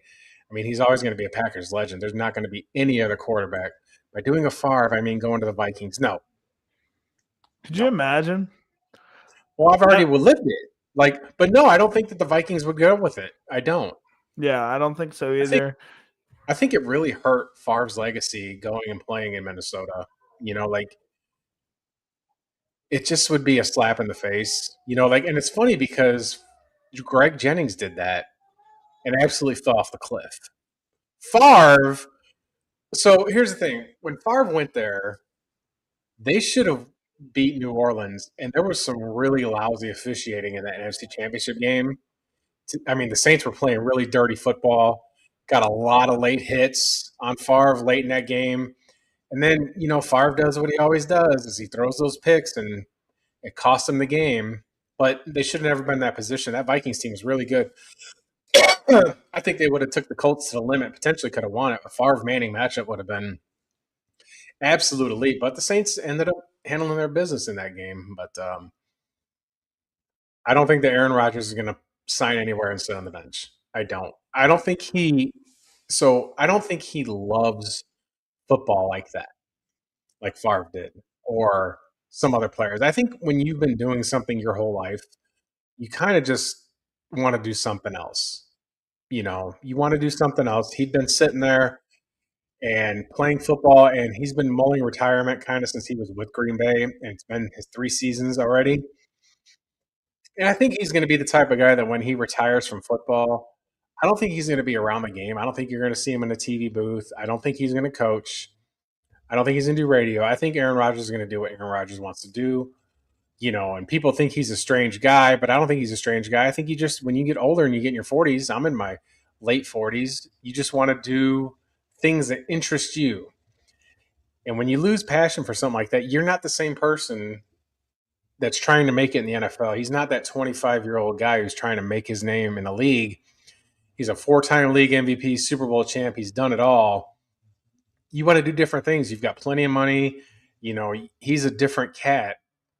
And I just think Rodgers is going to take a break from football when he's done with it. I do. I think Aaron Rodgers would rightfully want to do it. I don't even think Aaron Rodgers will watch football when he's retired. I don't. I don't. Like, I I don't don't. think there's a coaching thing there either for That's him. what I said. No coaching. I don't think he's going to do TV. I don't think Absolutely not. I think he's going to walk away from the game and do what he wants to do, whether that's his shaman stuff. And I'm not making fun of him because I love Aaron Rodgers as a person and a player. You know, uh, Vikings throw a little screen route there to Jefferson for about 9. But he was asking. I think when he's done with football, he's done with it. And like I was saying, like how old are you, Bobby? Are you 30 yet? I'm 27. You're 27. So I'm 47. Okay, and you and I have probably extremely different aspirations and things that we'd enjoy, things I've done in my 20 years longer on earth that you have, to where I'm not the same person that I was when I was your age. Different goals, different career ambitions, different things you want to do. And there's nothing wrong with that. When you get old, you just change as a man or as a person. Nobody's the same person they are 20 years ago. Hell, we're not even the same people we are 5 years ago. So what a play there by the Packers, just kind of keeping that Well, run from kicking out. I do have to head out of here, guys. Thank you guys so much for watching. Uh, I may do something tonight for the night game, but I do have to head out now, do some stuff with the family. But thank everybody for watching, subscribing, all of that. Thank you guys so much. All right, Bobby, take care of yourself. Of course. See you, my friend. I'll send you this link. No, it's all right. I'm just going to shut this down. Really? They'll just have to look at my pretty face. Oh, heck yeah. All right, So, man. well, I'll pull it up on the separate screen here in a minute, but it's a nice pass All to right. Jefferson. So they're going to get him Jettas. again. All right, Thank you, my Bob. friend. All right, folks. Well, Bobby has to take off. And with that being said, I'm going to try and pull up the ESPN tracker myself here. So give me just a moment here so you guys can see the real-time scoreboard. So quick score rundown real quick. Texans are up 23-17 at the half against Indianapolis. The Giants lead the Cowboys 16-10. That game's in the third quarter. Browns lead the Bengals 17-12 in the third. Saints and Falcons 10-7. Atlanta coming in the second half there. Vikings obviously up 13-0 in this game against Green Bay. And the Jaguars are up 31-7, putting the belt to the rear end of the Titans. Vikings try to run it on 2nd and 1. Cannot get the first down, so it's going to be 3rd and short. Let's get the let me just get going here with this one. Full scoreboard. And we'll do box score. And I'm going to share the tab with you guys. Here we go here. Let's see. I'm going to share screen, share. All right, Minnesota back to pass. McCarthy is out. Browsmer is in the game, so I don't know if it's coach's decision or if there's an injury, but now they cannot get the first down, so it's fourth down, and Minnesota will have to. It looks like McCarthy's injured. So he can't grip the football according to the game cast. So once again, just want to say thank you to Tom Grossi for giving me a shout out. He did not have to do that. It's very gracious of him. And thanks to that, I got 100 likes on this stream. That's super cool. Thank you so much. Minnesota back to punt.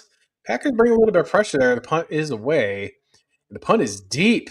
It's taken at the 11-yard line. So that was a hell of a punt by Minnesota to put the Packers, pin them deep, who have not been able to get in the scoreboard. There's 7 minutes left in the third quarter. Minnesota leads the game 13-0.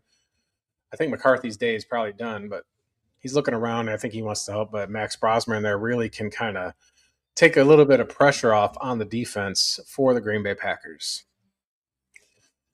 So good stuff. Good stuff. Got 15 viewers. Just want to thank you guys so much for tuning in to Justin Paul Sports for all that you do. So,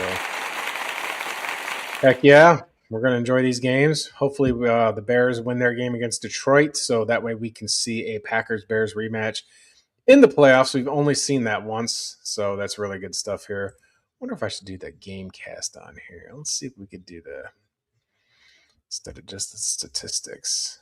Yeah, we'll just leave that stats up so you guys can see. Get rid of the advertisements there. We'll just leave it on the overview. Actually, we could just you guys just want to see Packers stuff.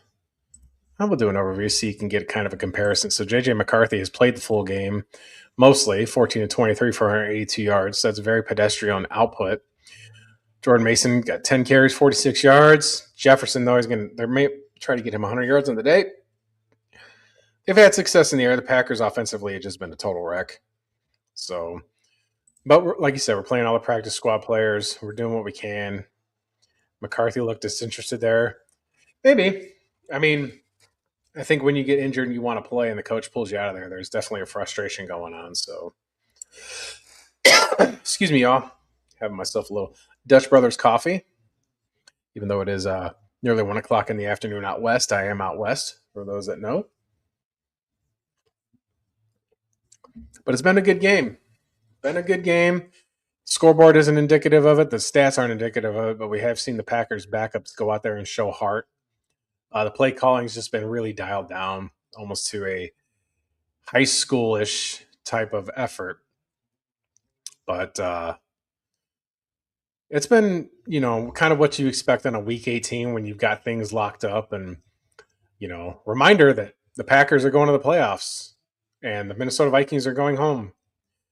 They're going to go to Cancun, baby. They're heading out to the beach to enjoy the sun.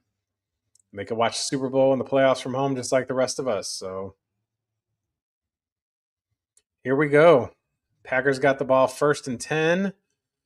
They're at their own 12-yard line. Just a simple single back formation. Tune still in the game. It's a toss right, and the Vikings swallow it up. Oh, but there's a stoppage. Penalty flag down. And it's a false start. So Green Bay's going to have 1st and 15. I'm surprised it's not. Well, it's not inside the 10, so it's not half the distance. So it's on Morgan. He's got to get these reps in there. It's good that he's getting the reps. So Jordan Love, they're showing Jordan Love still has his full uniform, his helmet on and everything, but he is not going to play today. So pistol formation here. Bunch formation on the left side, though. Tune takes a snap. He's around. He rolls out to the right. He fakes the pass. It's enough to juke the defender. He runs upfield and gets the first down. Clayton Tune with a scramble. Looks a little bit like Ty Simpson on that run. There was nothing open, so he took what the defense gave him. What an amazing play by Clayton Tune. Just trying to get some reps in there. And it's going to be some good stuff here. We want to see the Packers have an efficient drive, get some points on the board. Otherwise, Minnesota fans will never shut up. The Texans and the Colts are tied at 23. Browns lead 17-12. Single back formation, two wide to the left. Heavy on the right side with the tight ends, and it's just a toss right. Oh, and he breaks inside, and he just gets past the 30 for Brooks, so he gains about 5 yards on that toss, but cut it inside. So good vision there on the back. Didn't just run into defenders. The Colts actually took the lead, 24-23 there in Houston. And with Jacksonville absolutely hammering Tennessee, it looks like the Jags will win the AFC South. I think they win regardless. Giants do have a 2-touchdown lead on the Cowboys, 24-10. And the Falcons, baby, still up 10-7 in the NFC South bloodbath. Pistol formation again for the Packers.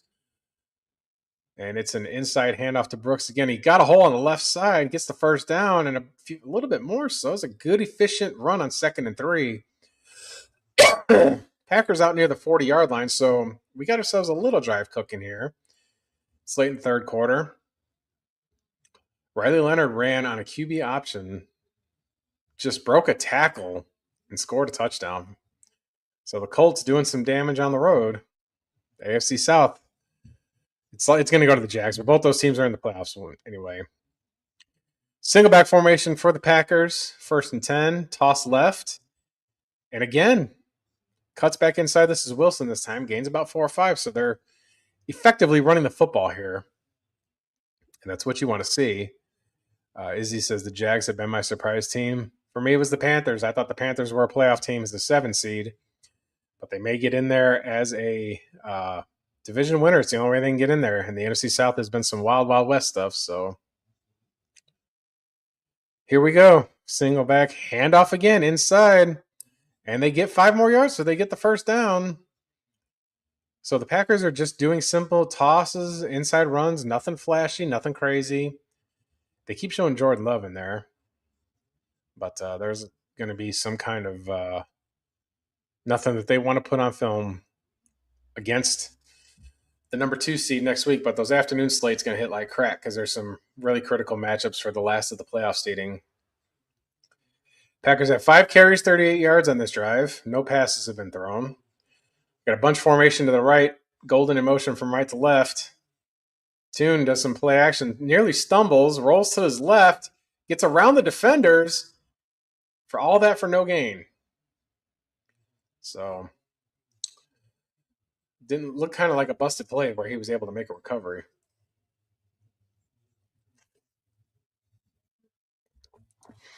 But the pressure got to him, forced him out of the pocket. So good defense by Minnesota there. 3 minutes and 40 seconds left in the second quarter here, or in the third quarter. And Jordan Love, they keep showing Jordan Love on the sideline. I don't know why. Clayton Tune, single back formation, heavy set for the Packers. 2nd and 10. Toss right. And great defensive play by number 43, Van Ginkel, to just trip him up behind the line of scrimmage. So it'd be 3rd and 10. Packers are ultra hyper conservative on this drive. Now, a single pass was thrown. I don't know if they don't trust a pass pro or if they don't trust Clayton Tune to make a play. They've got 72 yards in the third quarter alone. Jaden Reed is in the ball game here. So maybe they'll take a shot here. The Vikings would love nothing more than to shut out the Packers to talk their trash to end the season. It's inverted pistol here, 84 in motion. Vikings get pressure and they get the sack. So the Vikings have forced a 4th down. The Packers are going to have to punt. Flores brings the heat. And just a reminder, these are the backups. They're going against the number 1 defense for the Minnesota Vikings. And just looking at the replay, they just sent more than they had protection. So nobody blocked 26, came in, and Clayton Tune couldn't get anything going. It's probably a longer developing play on 3rd and long. And the Packers are forced to punt. So Whelan is earning his money today, Whelan and dealing.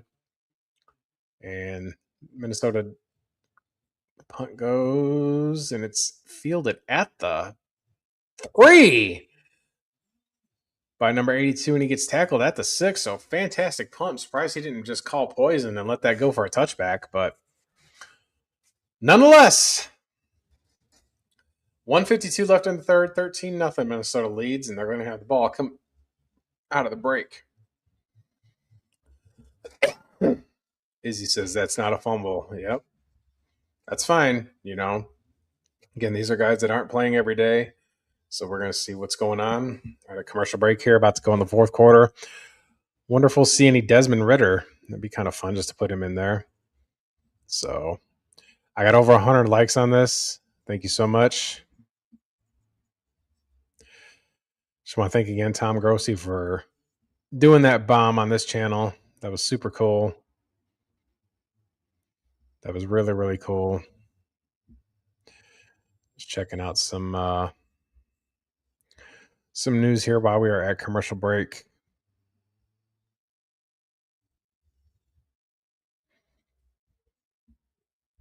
Apologize for the silence. We're at commercial. Just kind of checking some stuff out. See if I see any NFL breaking nuggets. Let's take a look here. Ooh, Keon Keeley heading to the portal. That's a bigger player. So I know these aren't not an Alabama channel right now because this is all Packers fan, but a lot of these linemen are going to be gone. 2 of them are going to be drafted, so it's going to be a whole new look down there. Bussin' with the Boys says that Harbaugh might get terminated from the Ravens. We'll see. That would be interesting. Cam Little hit a 67-yard field goal today. Folks, that is ridiculous. And just don't see anything else. Just kind of waiting to come back from commercial.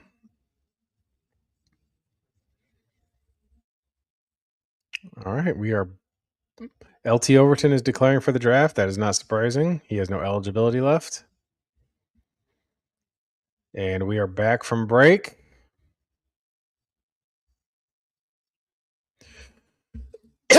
Back from break, folks.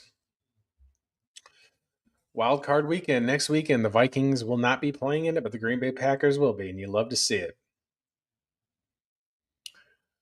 All right, 1st and 10, single back formation. Packers shift on the side from left to right in motion, and Brosmer hands it off inside run to Chandler, gains 2 or 3 yards. So the rest of the game, we're going to see backups on the offensive side of the ball, unless I don't think JJ McCarthy's coming back in.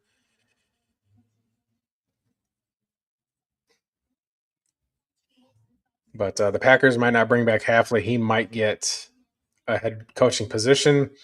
Rightfully so. I'd love to see him stay one more year with a fully healthy Packer defense at Super Bowl caliber when Wyatt and Parsons are in there. Brosmer, empty formation, makes the throw to number 85, gets the first down. So Minnesota gets a first down on a little tight end stick route there.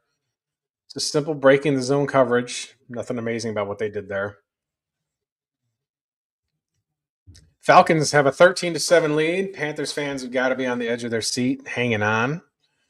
So closing in on the end of the third quarter here. Vikings have to run one more play. It's 1st and 10. And single back formation heavy. And it's just an inside give. Pops to the left and gets a few yards. And that's a 5-yard run that should run it out to the end of the third quarter. Vikings are putting their backups in there. I don't know who number 36 is for Minnesota. Scott. So simple toss. Oh, they're going to line up.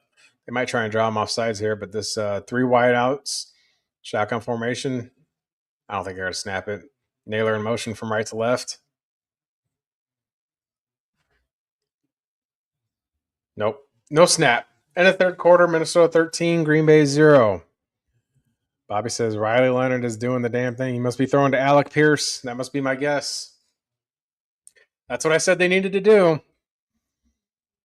So 13-0 Minnesota at the end of the third quarter. Packers offense has been abysmal, but these are all the backups pretty much essentially the whole game. I don't think this is an indictment on what's going to happen in the playoffs. I think they're going to come out hot.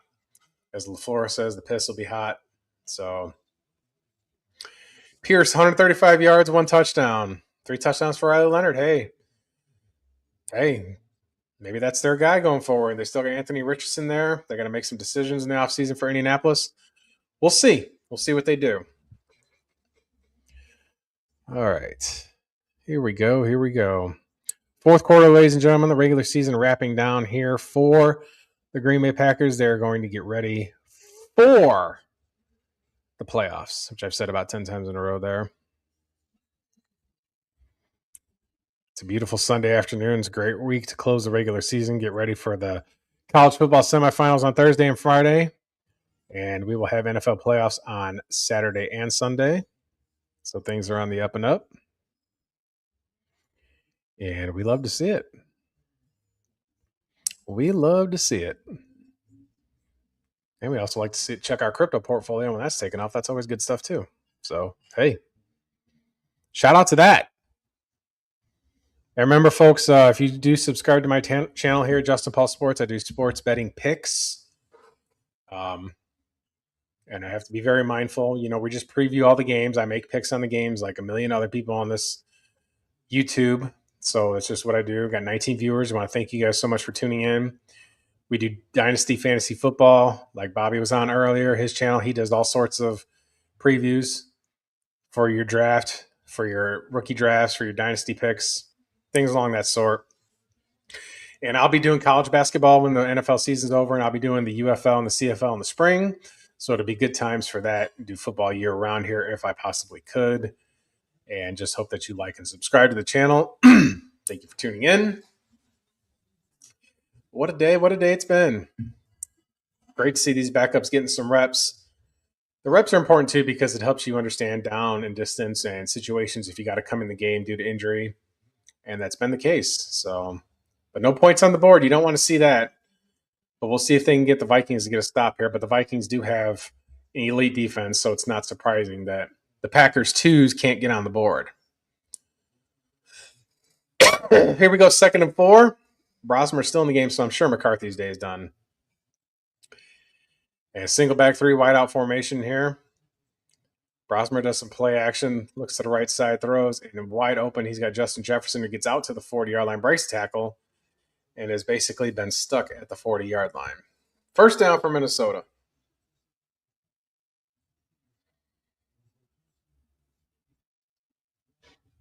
I want to thank again Tom Grossi for doing the Grossi bomb, dropping all those people to come and like my video. Got a few subscribers from that, so that's super cool. Packers pass rush was absolutely absent there. Got some new guys on the line of scrimmage there. All the backups are in. But, I mean, to hold this team to 13 points is still pretty, admirable with no help from the offense at all. Vikings in an I formation, just a little off tackle left. Chandler breaks a tackle. It looked dead to rights. Gains about 4 yards. So it'll be second and manageable here for the Minnesota Vikings.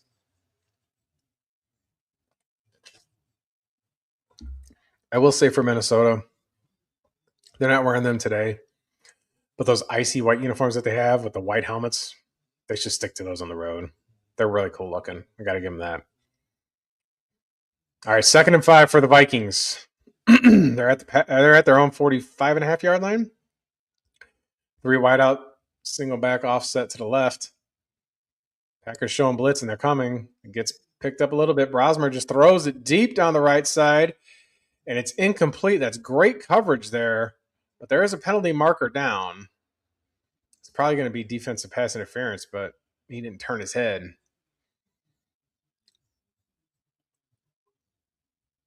Let's see what the call is here.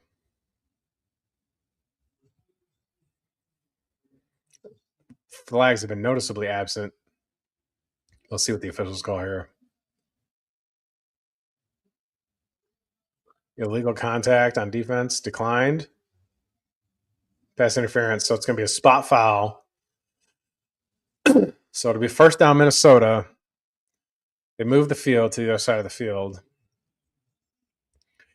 Just looking on the replay here, there's 2 penalties, so the illegal contact would have been a first down anyway. But he just gets shoved right there. That's the contact, but he doesn't turn his head around. He just sticks his arm up and bumps into the receiver. So that's the impediment. So smart play, underthrown football, but they get the first down. And it's 1st and 10 for the Vikings at the Packers' 22-yard line. Single back formation. Naylor's inside, so that's going to go right. Chandler gains a couple yards. So the Vikings are in the red zone officially. And they're going to look to try and punch it in. 2nd down, Minnesota. Vikings in the offseason, I wonder what they're going to do. Their defense looks fantastic. They might be looking, on the later end of Hawkinson's years here, so they might be looking tight end in the draft. Who knows what they're going to do? Jefferson has 101 yards receiving. He's on the sideline. I'm assuming his day's done. Shotgun formation here for the Vikings. Naylor in motion from right to left. Brent 53 is offside, and they dropped the pass, but 53 jumped the snap, so it's a free play. Almost certain to be offside. That's offsides. You got to have discipline on the line of scrimmage. You can't just be having this lack of discipline. I don't care where you're at on the football team. You have to watch the ball snap. You can't just try and jump the cadence. Sometimes that works, but most of the time it doesn't. That's how you get fooled with a hard count. What are you doing? That's why you don't start. That's why you're, a backup player, because you're not paying attention to the game. And you got to get it right. Your process has to be right. You're going to go in the playoffs. You want to get these things correct. You want to have discipline. So instead of 2nd and long, it's 2nd and 2. You're hurting the team with these penalties. Minnesota just hands it off inside. And he gains a few yards, but now it's first. I think that's a first down. It's really close. I'm trying to see where the referee walks up on the line there to spot it. And they are calling it 3rd down. But still, it's 3rd and 1. It could have been 3rd and 5. If I'm the Vikings, I'm doing a play action rollout. I'm selling out for the run if I'm the Packers. I'm going to make him play that. I haven't seen nothing impressive from Max Brosmer all year. Here we go. Single back heavy. There's man coverage up top. He wants it. And the Vikings play action. Throws it in the flat. That is caught for a first down by Scott. Simple play action rollout. Spider 2Y banana kind of thing. Simple stuff. Great play to the right side. And just fantastic stuff there. All right. So 1st and goal for the Vikings. The Packers have minus 13 passing yards, folks. The Vikings have 224 passing yards. So again, this has got to be LaFleur being hyper conservative. The Packers have 71 total yards of offense. The Vikings have 313. The Vikings have 54 plays to the Packers 34. So 19 first downs for Minnesota, only 8 for Green Bay. So it's been a dominant performance by the Minnesota Vikings, but it still is the number 2s. Folks, next Saturday, Wisconsin at Michigan College Hoops Saturday, CBS. We're just putting out the little hype up video there, but 15 viewers. I want to thank you guys for sticking around and watching the Packers and the Vikings play on week 18, the final week of the regular season. 1st and goal for Minnesota. Aaron Jones, I guess, is not playing today. Haven't seen a lot of Jordan Mason here, but I thought he'd get a few more carries. He's in the ballgame now. Shotgun formation. Jefferson is in the game on the right side with Naylor, so all the starters are still in for Minnesota. Naylor goes in motion from right in the orbit position. And Brosmer's looking. He's got time in the pocket, and he falls down. And then he gets hit, and the ball comes out, and the Packers recover it. So he fell down, but he wasn't touched. So the Packers defense makes a great play there and gets a turnover inside the 5. So we're looking at the replay here. Brosmer looks, and he trips over his own lineman, but he gets up, and when he gets up, he's holding the ball with one hand. Cox knocks it out, and it gets recovered by the rookie from Texas, Sorrell. Yeah, he tripped over his left tackle's own feet, got up, and then the ball got slapped out. So heads up play by the Packers defense there. Great job. Not quitting on the play. And that's some severe holding by 65 was basically hugging him from behind like he was trying to dance with him. That's crazy. So big play by the Packers defense. Finally some life in there. We want to see something going. So let's go. Let's get it done. Let's get a drive here. At least make it a one possession football game. Give us something to look at.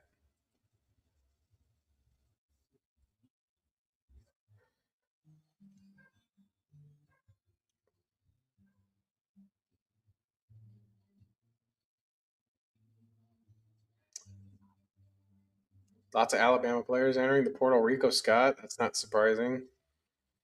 It's going to be a whole different look down there in Tuscaloosa next year.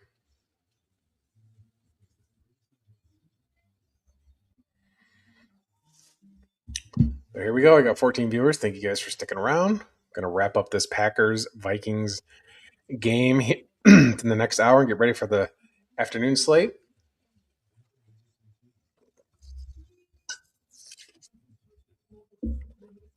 Having that mid afternoon coffee. Everybody has to go back to work next week. Back to the regular scheduling programming of our lives. Monday through Friday, no more off days. There's really no holidays. That's a major paid holiday off, really, unless you get MLK Day off until basically Memorial Day, until the summertime for most of you folks. I mean, you might get MLK Day off. You might get President's Day off. Depends what profession you're in. But there's no holidays in March.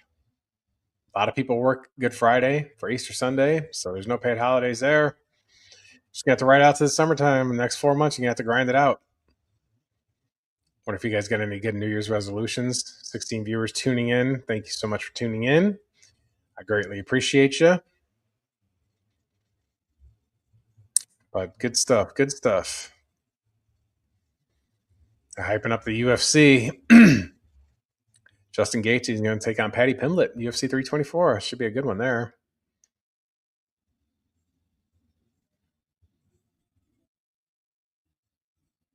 Yeah, Brosmer, they're showing the replay. He just trips over his lineman, gets up, and then he's great play by the Packers defense. Great play. Making a play.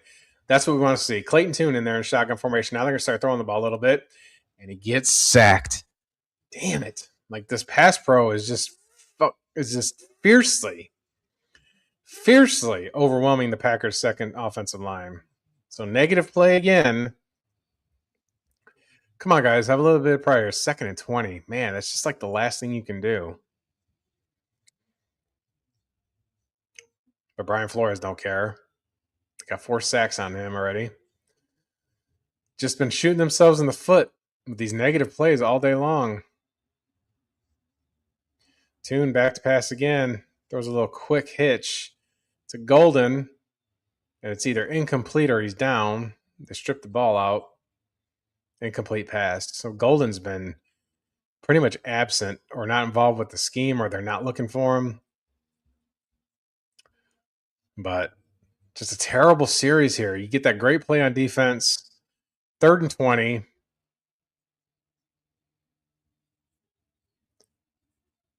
So I'm expecting the Vikings to bring the house. Just run a screen play, man. Like, you're obviously not going to throw it downfield, or you could just whip it up there and play a one-on-one ball.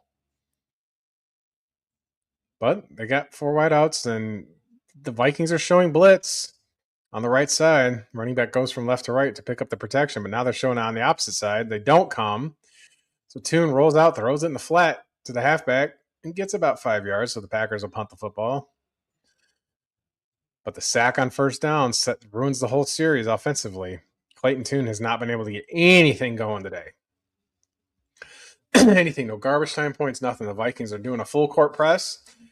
And until the Packers do something about it, I can't see why they would want to change it. So 4th and 16, 10 minutes left in the 4th quarter, and the Packers are punting from deep within their own end zone. But they did get the turnover, and when they got the turnover, that was a great play. It was, a sense of pride for the Packers defense, who has played pretty well today. They've played well. But the offense has just been atrocious. So Minnesota back to receive the punt. Wheeling gets a good kick off again, and a good kick inside the 20. Man, what a punt.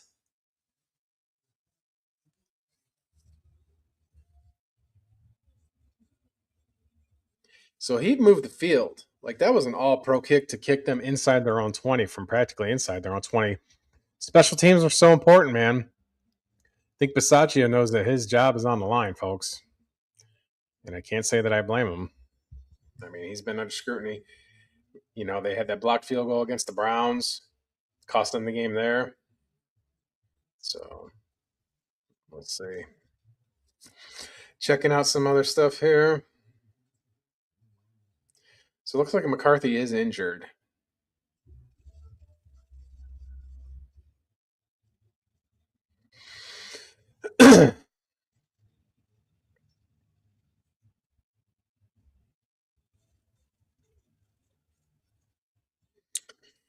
Trying not to keep too much silence here because I don't want to lose any viewers, but just checking to see if I see any other NFL news. Just looking around here.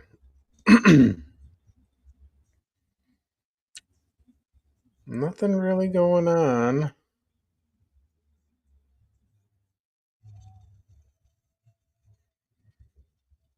Just looking at the Alabama transfer portal. Nobody major going. I mean, the wide receiver room's thinned out quite a bit, but I think that they'll get some in the transfer portal and the incoming class.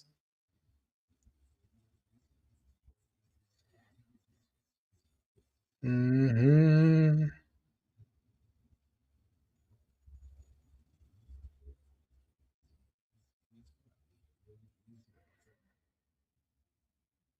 And we are coming back from commercial. All right. Here we go.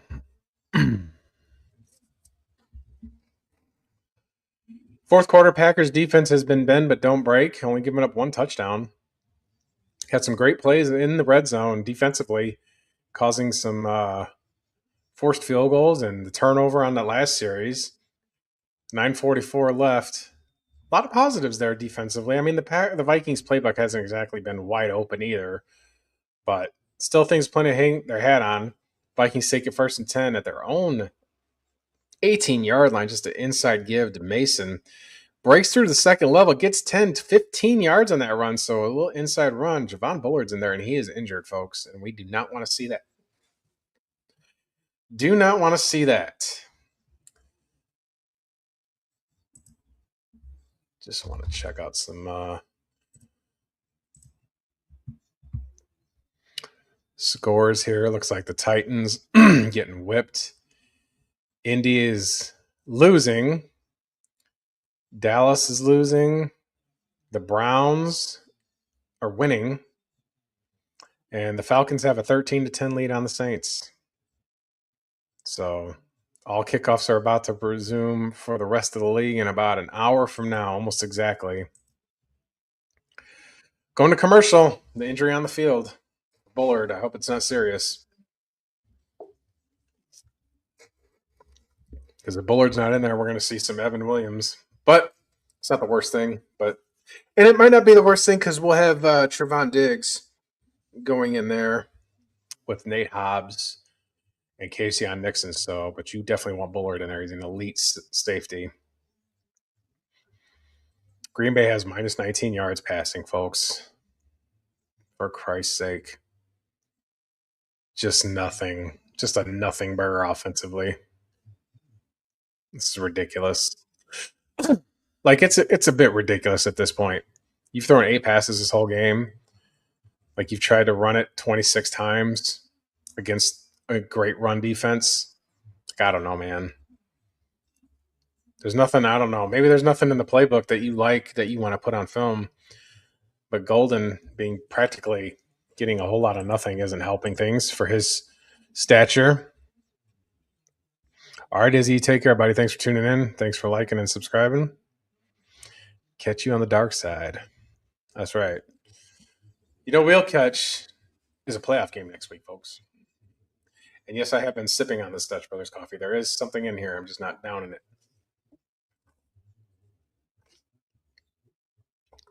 I don't like to drink coffee that fast. Oh man. Hopefully we get some good news on Bullard. That's what we need, folks. Good news, good things, great things happening. Huge. Can you imagine Bears fans and their mental state if the Packers end up going to Chicago for the playoff game and win in Lambeau South? That would just be amazing. Oh lordy. Commercials, commercials, commercials. This is injury stoppage though, so just hope he's all right. Does anybody watch these award shows like the Golden Globes? Who watches that nonsense?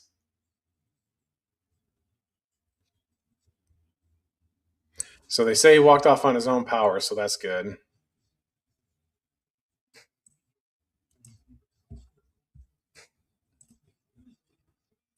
So run to Mason to the left side, gets around the edge. They set the edge. He gets about 25 yards on that run.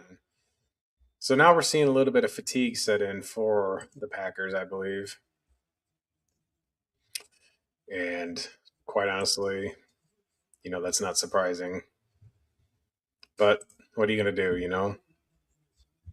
Mason's pretty solid running back.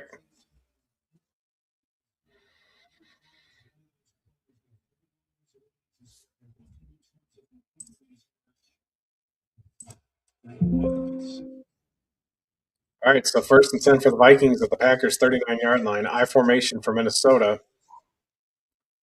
All the starters are pretty much in there for Minnesota. Mason runs inside tackle, gets about 6 yards. So Minnesota's moving the ball effectively. I mean, but it is still the Packers. Twos are in there.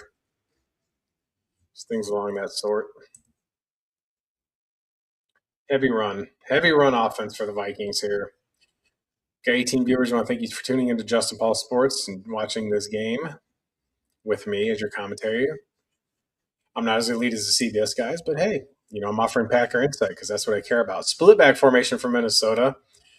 Two wideouts, two backs, one tight end to the left. Rossmer goes back. Green Bay's bringing a little bit of heat, but he's got plenty of time and throws a little flare out to C.J. Ham, who scored the only touchdown for Minnesota today, and just manages to sneak out there and get a first down. So first down, Minnesota. There's a guy in the crowd with a huge C.J. Ham sign and a C.J. Ham jersey. So that's a good catch. Tipped off his fingers to himself. Gets around and gets taken down by Xavier McKinney. I'm sorry, Tyron Hopper. I don't know why I said McKinney. It's 59, not 29. So first and 10 from the Packers 28.5 yard line. Ty Chandler in the backfield, offset eye. They give it to him inside, and he goes nowhere. So the Packers bottle him up for no gain. A little bit of trash talking on the line, but it doesn't matter because Minnesota's going home. You will get nothing for this win. You will get to Kane Coon. Kane Coon is where you're going. You're not going to the playoffs, pal. You're not. You had your chance all year. But hey, you won 5 in a row at the end of the season. I mean, that's impressive. It's the NFL. But for nothing. You'll finish above 500 for nothing. Single back formation. Second and 10 for the Vikings. Brosmer play action pass. They're all in his face, but it's a little screen. Chandler gets inside the 20 and gets a first down, so it'll be first and 10 at the Packers 16-yard line. A lot of interesting fans are interested because the Packers were 14-point underdogs in this game, and a touchdown would absolutely flip the script. So, again, it's tough to bet on these games because the lines are so crazy for certain reasons, and we see the Vikings have had their ones in there the whole game. Offensively, defensively, J.J. McCarthy got injured. Max Brosmer is in there. They're in an I formation at the Packers 17-yard line, first and 10, 5:43 left to go in the game. And just a simple off tackle left. Mason gets bottled up, but manages to break out and go and get back to the line of scrimmage. It's a loss of 1. So the Packers had that sniffed out. Cox went outside to the right side and made himself a hell of a pursuit. So good job by the Packers defense there. But this is a hyper offense, like super conservative offense from both these teams today. Um, Obviously, the playbook has got toned down with Brosmer in there for the Vikings and Clayton Tune. They haven't let it rip at all. So, bunch formation on the right side and shotgun formation for the Vikings, 2nd and 10. JJ Justin Jefferson is not in the game. Brosmer looks and he throws and it's deflected and it's incomplete. So it'll be 3rd and 10 for the Vikings. So I think they're going to try and hold the Vikings to a field goal here. Last time they were down here, Brosmer tripped over his left tackle's feet. And Brenton Cox got a strip sack recovered by Sorrell. So here we go, 3rd and 10. Lots of stuff to look at, lots of experience for the offense here. Cleveland leads, New York leads 24-17 in the 4th. And shotgun formation here. Orbit motion for Jordan Addison from left to right, but they throw it the other way to Chai Chandler in the backfield. But the Packers sniff that out and get a tackle for loss. So it'll be 4th and about 12 from the 20-yard line. And we'll see what Minnesota is going to do from here.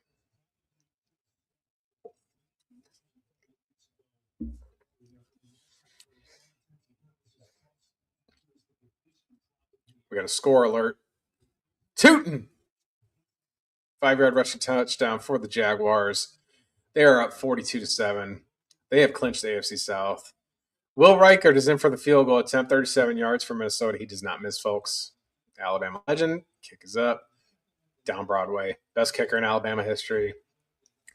4:09 left in the game. The Vikings take a 16-0 lead over the Green Bay Packers in Week 18 of this NFL season. But I'm going to not so gently remind Vikings fans that you are not playing next week. And Jordan Love and the Green Bay Packers will be. Making the playoffs is a successful season. I don't care what anybody says. That's the definition of a successful season. Anybody tells you any differently is a fool. Every team wants to get to the playoffs. It's the whole point of playing football. So Myles Garrett sets the single season sack record. He got Joe Burrow there in the 4th quarter with 5 minutes to go. So congratulations to Myles Garrett for getting that done. So I just want to give props when it's due. When you set an NFL record, give yourself some applause there. So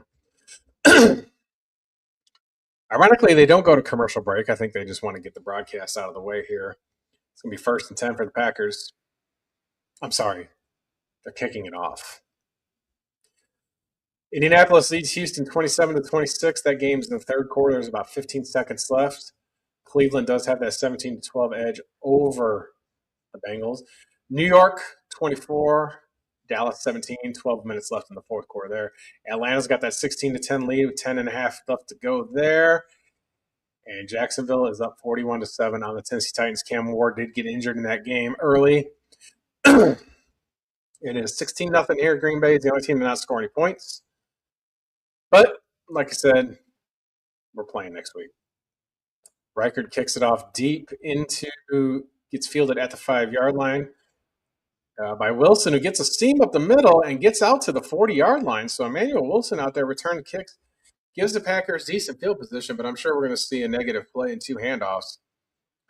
But we're going to see. So some action later. Got Chargers at the Broncos, the Commies at the Eagles, Jets at Bills, and Kansas City on the road to Las Vegas. So 2 of those games really have some meaning, I guess. If the Eagles win and the Bears lose, the Eagles will get the 2 seed. That's the only difference. Everybody for the AFC is clinched except for tonight's game with Pittsburgh and Baltimore. 1st and 10 for the Packers, single back formation at their own 39-yard line. It's tossed left and gets it out to about the 43-yard line. So it's positive play for Brooks on the left side. 2nd and 7 here.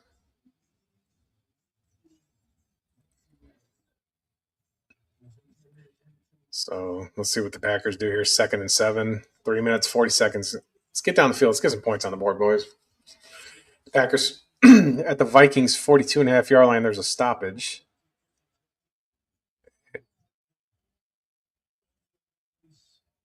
Minnesota takes timeout. So they've got one timeout left. Green Bay's got 3 timeouts left. So if this score holds up, it'll be a 9-8 season for the Vikings and a 9-7-1 season. It looks like Harrison Smith is getting some applause. They think he's retiring, folks. Fantastic season, or fantastic career for Harrison Smith. He's played a long time as a Packers fan. Great player, but you love to see when the great players retire because then they're not there anymore. So congratulations to Harrison Smith on a fantastic career. I can't imagine why else they'd take him out. They're going to go out with looks like probably a win with what the Packers are putting on the field. So good for him. Good for him. His family's there.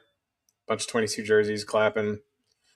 Vikings fans love it. It's like in baseball when they take out a player in his final game.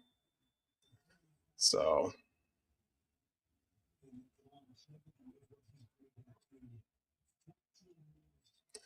second and 7 for the Packers. Single back heavy on the left. Golden and slightly in motion. And it's a sweep. Or there's fake toss right. And he throws it to Golden on the other side. And he gets a first down. So that's a little bit of positivity. That's what you like to see. Good play there by the Packers. First down. Yeah, they're hugging Harrison Smith. I think this is it for him. When you get gray hair like I do, it's time to hang it up. You can't play this game. It's a young man's game. He played a long time.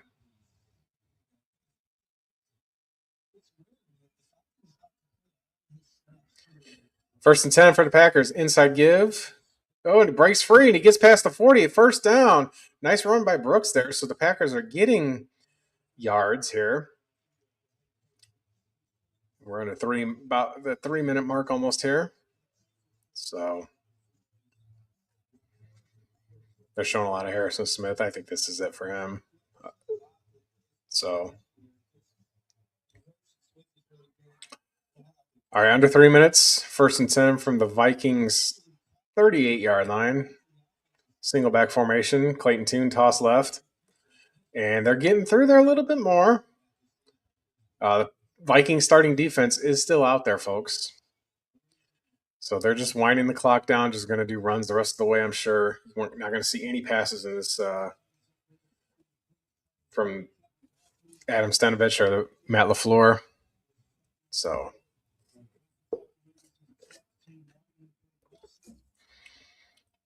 second and 5. Single back formation again. Inside give to the right side. And he almost gets the first down, so it'll be third and short here. So again, this isn't an indictment of what we're going to see next week. The Packers have lost 3 straight now with this, losing to Chicago, losing to Baltimore, and losing this game. But this game was for nothing. With the Lions losing last week in Chicago, it clinched the playoff spot. I guarantee that if the playoffs were on the line, we'd see the starters. 2-minute warning. 2 minutes left. I do want to see if the Packers finish this drive off with a touchdown, or that would be nice, but it looks like they're going to play it safe. And going to the playoffs, folks. Going to the playoffs. So shout out to the Green Bay Packers for our playoffs. Thank you so much for that Grossy Bomb for tuning in. That's really, really cool stuff. I'm such a small channel, and for him to sniff that out, or his team to sniff that out. I want to thank you, Tom Grossy, so much for that. That was really, really amazing. Get that man to 1 million. Get him there. Subscribe to his channel, folks. He's a Green Bay Packers fan legend. Loves the Packers. Does comedy skits. Does great stuff. He's charitable. I've seen him on streams with Urinating Tree, who does some funny stuff for the Steelers. So it's just comedy and football. Good times. He's doing good stuff. Good man. 2 minutes left here in the fourth quarter. I really don't. I think it's just going to be sweep left, toss right, inside zone. Nothing, some duo. You're not going to see anything in the playbook that they could put on film for next week for Chicago. So the Bears got to get ready for their game against the Lions to wrap up this NFC North and wrap up the 2025 NFL regular season and get ready for the postseason. Playoff games start next Saturday. There's 2 on Saturday, 3 on Sunday, and 1 on Monday. So get that wild card done. Just showing these Christmas commercials. It's pretty funny, considering Christmas was so long ago. 102 likes. It was amazing stuff, man. I'm so proud. So thankful.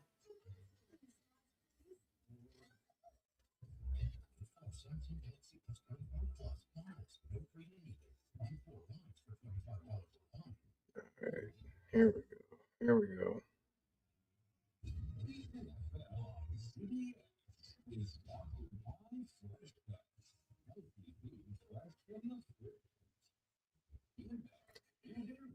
Uber Eats. Is it true? Are they trying to sell us food? Anything's possible. All right. They got the trees grader helmets on. We don't care. We're going to the playoffs. All right. So we got single back formation, and it's another toss left. And Wilson sets the edge, gets a first down, and gets out of bounds. So it's a 3rd and 1 conversion for the Packers. I guess they're just going to keep doing these run plays. And the Giants have a 10-point lead over Dallas, 8 minutes, 30 seconds left there. Falcons still have a 6-point lead, 7.5 minutes to go there in Atlanta. Jacksonville up 41-7. There's 2 minutes in that game. Colts have a 1-point lead over the Texans, 12:28 to go. Single back formation for the Packers. Motion from right to the inside, so they're going heavy now. And it's a play action. Tune rolls out to the right and just throws a little to the tight end. Gains a few yards, but the clock is ticking. They're giving CJ Ham a bunch of hugs. I don't know what that's about. Maybe his season might be over. Who knows? Or not his season, but maybe his career is ending. He's been playing in the league for some time too. All right, 2nd and 6 for the Packers at the 19-yard line. Tune hands it off inside. Gets through for a first down as Emmanuel Wilson. So the Packers are going to try and get some points on the board. They're not in a hurry, but it looks like they're trying to do something. They're just doing simple run plays. I like to see them get 6 here. Down to a minute 8. They're not in a hurry, but I think that they don't want any injuries here. Heavy formation again. Inside run to Wilson. Oh, he does. Now it's a first down, so now it's 1st and 10. But the clock is ticking, so there's no sense of urgency to score. But they should try and do something here. I mean, these guys have been grinding it all day long. Down to 45 seconds here left in the game. So there's a little pep in the step. Heavy formation. And it's an inside give again. Wilson, it's shut down. He shifts left, cut back inside. There's no gain. 30 seconds left on the clock. And the Packers call timeout on 3rd down. So they might try a little something here. So the Packers drive the ball down the field. I mean, nobody's trying to get hurt here. See if we can get 6, though. Getting 6 would be nice. Just saying. They're playing turn down for what? Little John. Closest out there, Minnesota. So the Vikings are going to go to 9-8 and have a winning season with no playoff appearance. You love to see that as a Packers fan. All right, single back formation. Might throw a fade right here to Golden. Why not? Motion from right to left with Wiley. Packers play action. Tune rolls to the right. He's looking. He throws. And it's incomplete, so it'll be 4th and 6. So they ran the same pass play every time with the play action rollout. But go for it. Just throw one in the end zone here. We'll see what we got here. Close it out right. Houston has taken the lead, 29-27.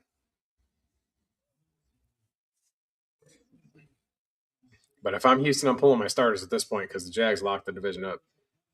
All right, 4th down for the Packers. And they just do an inside run, and he gets stopped. So it'll be a turnover on downs. The Vikings will shut out the Green Bay Packers, folks. And like I've said so much in the past 5 minutes, they're going to play next week in the wild card against either Philadelphia or Chicago on the road. And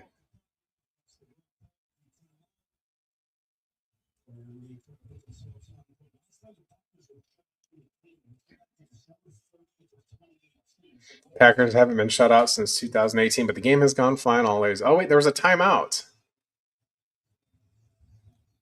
So there was a timeout that wasn't fourth down, and the Packers are lining up for a field goal just to stick it to them. And McManus makes the 24-yard field goal, and folks, game's over. That's amazing. They're trying to avoid the shutout. That's incredible.